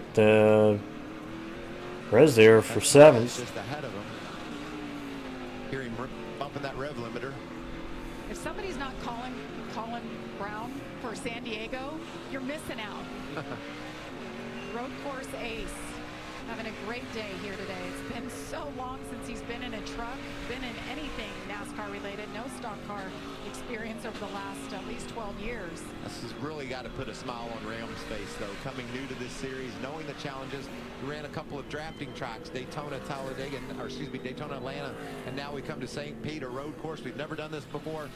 They've got their arms around this, it appears. Well, one of the great things about throwing really experienced names behind the wheel in these first few races, Colin Brown, Tony Stewart, you get a ton of feedback as a manufacturer. You get so much experience coming back to you about where you stand on the super speedway. Majeski did knock it down to 3.5 seconds. And I think it just helps advance that Ram program as quickly. I mean, he cut about 2 seconds out of that gap to Riggs. I don't know. I think it's still too much time with as many laps as we got to go, but he's cutting time out of it for sure. Truck operation, that's a lot to bite off, but they are doing it, and their best finish so far this year, 7th at Daytona with Butter being queen. Right now, Colin Brown running 8th, so good stuff. Perhaps could better that. Daniel Dye back in 17th inside the top 20, just ahead of Butter being queen. Riggs into a little bit of lap traffic here, so. Sensational. Lane Riggs just getting it done. I'm so far back. I'm afraid to do the math on 14 times 7, but there's still a lot of turns left. Townsend, we still got a lot to go through to get to the finish. 98. They're starting to close on him a little bit here. Lane finished 31st in Daytona. And Thorsport teammates trying to catch the 34. so what a comeback, but we knew it wouldn't be very long for Lane Riggs and that bunch. Obviously tomorrow my plan is to do both IndyCar and Cup. The IndyCar opener and the Cup race. I'll stop the stream in between so that way it splits it into 2 streams, but instead of one continuous one. Looking forward to that. Now we can upload it as 2 different streams. Today here from St. Pete on Fox. What a great day of racing. We were the big noon show, weren't we? I know Tyler Reddick's on pole for the Cup race tomorrow, but who do you like, Michael, down the stretch, you know, over the course of the full race? SVG. Yeah, but he's deep. He's 16th or something. Yeah, he qualified outside. I don't know. I picked Reddick and A little bit. pick, and he was my number Yeah, it's, one, just because no one they're did catching the him. First 3 in a row. Yeah. And if he does it, I wanted to be on it. And so he's my main pick. But there's just so many talented racers. Ross Chastain, I mean, they're catching him. Rhodes has got it down under a second now. Pick a single guy. I don't like it. I understand saving your stuff, Jason, but I wouldn't give up that much time, especially here. Back there. Yeah, You don't want to put these guys in a position to get at you. Has had a pretty tough mid part of the race, contact earlier, and just kind of struggling to hang on to the lead lap. Goes a lap down with 5 to go. Yeah, get on out of there, Gio. Let these guys battle it out. I'll tell you, Ben Rhodes has closed that gap a bit, guys. They both did. He ran like a second faster. That's what I said. I've been watching that gap drop. So But he's closed that gap tremendously. that's what I was saying. They dropped this gap. Too early, and is now paying the price with tires that are just used up, and maybe Rhodes and Especially Majeski, who was like 5.5 seconds back. last lap times. Majeski Just clipped the wall there. 0.6 of a lap quicker than the leader Riggs. This is not over, guys. Not at all. And we got a little more lap traffic ahead of lane 2, it looks like. Yeah, there's another one ahead. You said there 0.6 the last time. Look how close, guys. I don't think this is over yet. It'll be 4 laps to go from right here in St. Pete. And a ton of lap trucks. Yeah, there is a ton of lap traffic ahead. Yeah. Up ahead, look at the 3 on the straightaway. So Lane Riggs has his work cut out for him.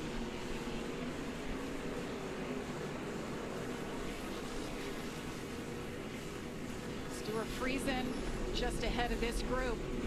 I don't know what went down because I watched timing and scoring, and he was 5 seconds behind 3 laps ago. He's kind of consolidated again, though. Lane Riggs quickest on that last lap at a 79.7. Rhodes at a 79.9. Majeski 79.8.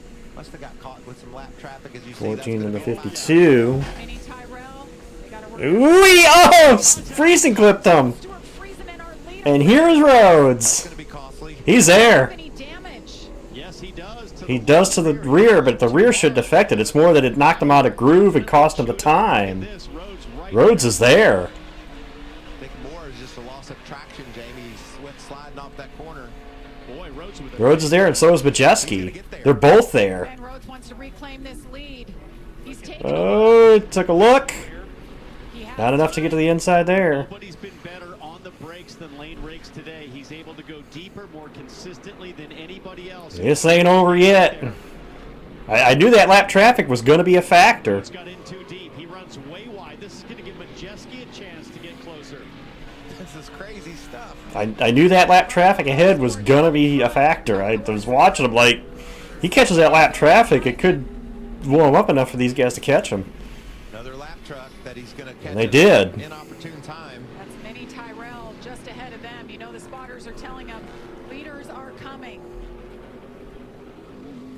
Not that easy to get out of the way, by the way, on the streets of St. Pete. There's debris. Yeah, aside from myself. It's a lot more difficult here. Rhodes is looking. Coming through. Mini Tyrell now. Hell, they make contact at the time Majeski could be looking at the catbird seat. 5, 6, and 7. Oh, this is tough. Oh, they are there. Pick his way through this. And he gets around Mini Tyrell to the side. Is there Oh, time he's... for Ben Rhodes to get around? Yep, Rhodes will get through him. Oh, runs wide though. Gotta set up this corner though. The apex of that kink as Ben Rhodes was coming flying through. That was pretty dicey. Front 3 are around.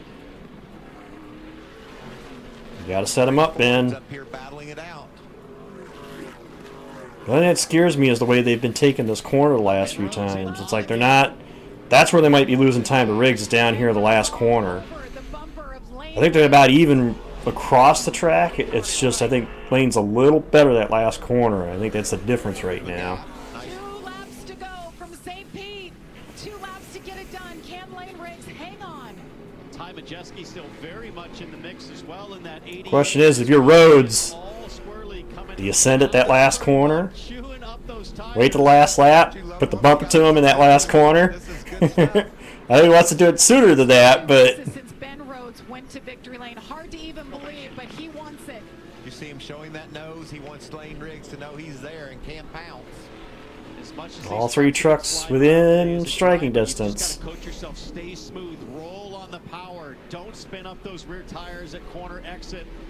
And we understand that maybe fuel is becoming an issue. Amanda? Ooh. Oh, it absolutely is. I was just talking to Ben Fuel, Rhodes, maybe? and he said we have enough if we don't get green, white checker out of this. But when it comes to Ty Majeski, Joe Shear Jr. looked at me as well and said, I don't know if we got it. But the big key here, Lane Riggs, his crew chief keeps asking, is it sputtering?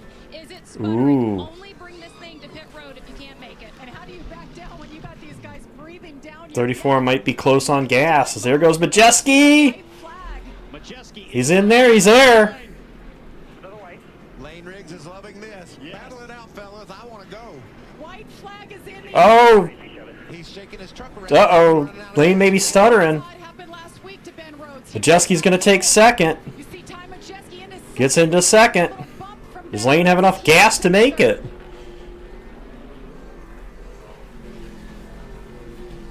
He's not ahead, Racer. He got the white at the same time I did, so... But he's not ahead. At least it didn't look like he was ahead. Well, he went back and forth there just after crossing the start-finish line. That's what makes me think that it might have just a little bit down that straightaway. Jamie, we've known he's a special talent. He's just a guy that gets it done on any type of Oh, racetrack. Majeski, what's he gonna... Oh, yeah, and there he's shaking it again. I wonder if it's sputtering on him. He's out! I think he's out. I think Majeski's there. He's out. It's definitely sputtering on him. I think it's sputtering. I don't think it's out. I think it's sputtering on him. Get him, Ty. Oh, he went wide. He missed. Wow, he had enough. I think he's out now. I wonder if he's got enough to do the burnout. It was definitely sputtering because he kept shaking it down there in those straightaways. How about all the pressure? Oh, the pressure of those guys. I thought that sucker was going to run out for a second there. That is a lot on a young man's shoulders. I don't know this kid like you guys do, but what I do know is... I thought he was in trouble in the lap traffic though initially. When Friesen got the back of him, I thought he was screwed. Got 12 truck in trouble in the last lap. Brake zones on the restarts. Brilliant job. And you got to give it up for him. I mean, there's so much pressure, and he just executed perfectly, like you said. 6th career win in his 57th start. He deserves it. Okay. Well, he thinks he's got enough for a burnout. He deserves some fish and chips. For sure. Hey, Hinch brought it home in a top 10. Look at that. Cool. Waving to the fans. IndyCar's No, keep it a single event. I'm telling you, that's what killed the trucks of NASCAR, and they saw it killed a lot of tracks because they started bringing everything to it. Just keep it a one-off race. I don't like the fact that they try to stack everything on Wilkesboro. It's like, no, keep it a one-off event. Keep it unique. Keep this for the trucks. I like it. Keep it like this. Keep it a companion event with the IndyCar. I like this. And there was some of it, but there was just enough. Just enough. What there was more of was great race car driving, and that's what I think is so cool. 6 cautions today for those 4 incidents. So like you said, not what we expected. Apparently, still got enough fuel to do a burnout. Briggs burning it down. He led 4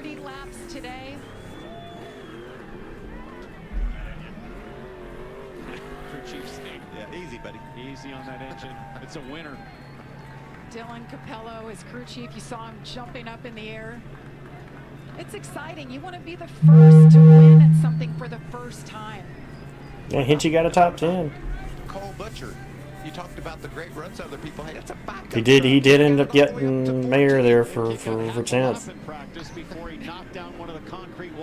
Colin Braun ends up 9th in his return. Honeycutt comes back to finish 5th. Hemrick was caught up in that earlier incident. He ends up 8th. Justin Haley from a lap down ends up 12th. A lot of guys had nice comebacks today. Oh, this kid can drive. He just carried a second gear drift through turn 2 at about 70 miles an hour. This is great. He'll remember this lap forever. Yes. Fans going crazy. You're on the public streets and you're thinking to yourself as a driver, how is this Lane's legal? first win on a road course in the Truck Series. He's going to show all the fans on every corner. I love it. That is so much fun. Fans lining this track all over the place. I think he's having fun. What a day. Lane Riggs off to a slow start this season. Things have not gone their way. Found themselves in a hole. Started this race back in 28th because of the point situation and the metric. And now he gets back to his winning ways, something that we came to see a lot of last year. We didn't get to see these guys qualify, but I hope the Truck Series returns next year because I would love to see a straight qualifying shootout between Riggs and Majeski, Rhodes, Chandler Smith. So many talented drivers here. Those guys you just mentioned might not be here next year. They might be moving on up to the Cup Series. They might be too good. That's right. They might show everybody that they can win on Sunday as well. But maybe we could just fly him in for a one-off. Well, we mentioned James Hinchcliffe and his return to racing and his debut in NASCAR. He finishes 10th. Let's hear from him. Top 10 for Jimmy Hinch. This is your prize. There You get it a is. hat and a nice Hinchy. watch because you deserve it. That was a great drive. But when you pulled in and I said top 10, Jimmy Hinch, you said, I should have been better. What are your takeaways there? A lot. I mean, if I could start the race knowing what I knew by stage 3, it'd be different. Learned so much out there about managing tires and traffic and racing these guys out there, but hey, it was a great effort to come from the back twice, end up in the top 10. Just can't thank Spire enough, and hopefully I get to do it again one day. Hey, guess what? You have a broadcast to get to. We'll let you do that. Decomposed. Great job today, Jimmy Hinch. Good run for Hinchy too. He'll change. After everything he went through today. In the booth, and you guys will have IndyCar qualifying coming up at 4:30. There he is. Lane Riggs has finally There's made Dario. his way. Unfortunately, not the I bet you Dario said that's a tough day right there. not the end result that they wanted. Not where they were running either.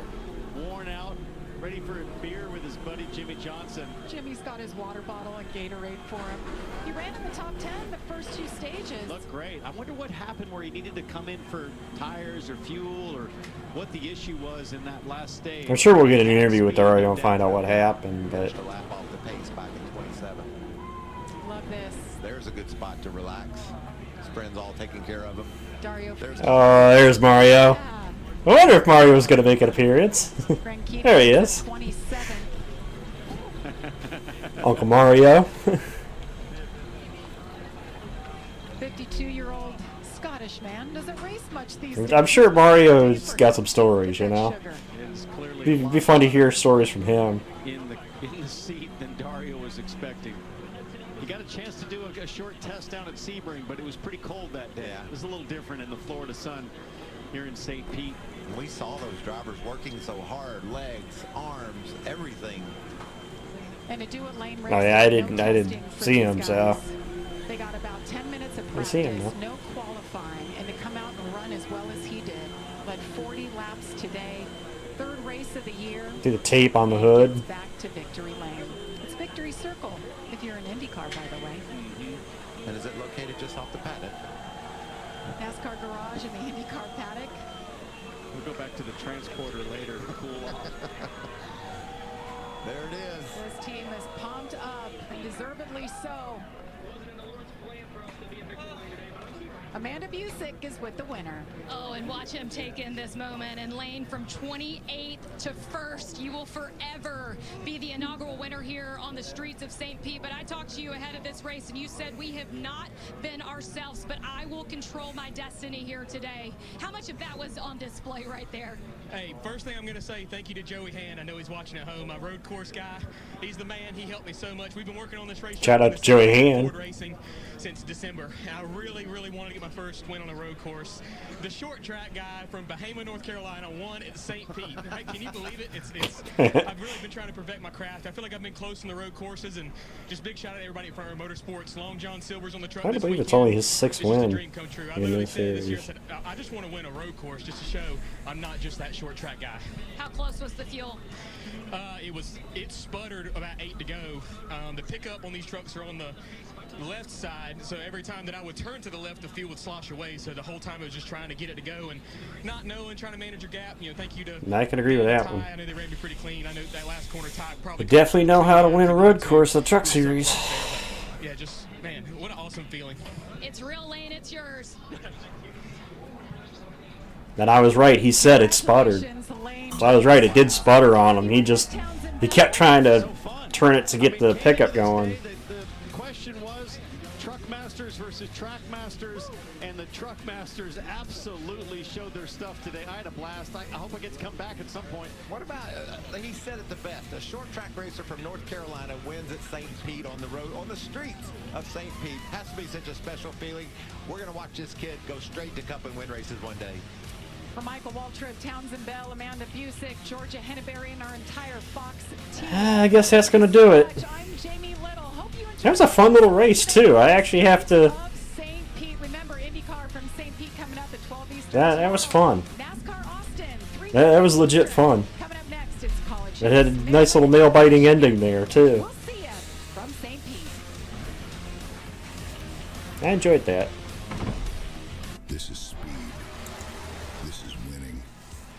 Different for you guys because you get to see me stream a truck race versus streaming just Cup. So something different for me for once. But yeah, I'll be here tomorrow. I'll be here tomorrow for the fun. The fun that everybody wants. The IndyCar opener and the Cup race for Canada. Get Tyler Reddick, make it 3 straight. He'd be the first. Nobody's ever done it. He'd be the first to do it. Yeah, I'm gonna head on out of here. We'll catch you guys on the flip side tomorrow. Peace, guys. Hope you enjoyed today. I know I did. But I'm out.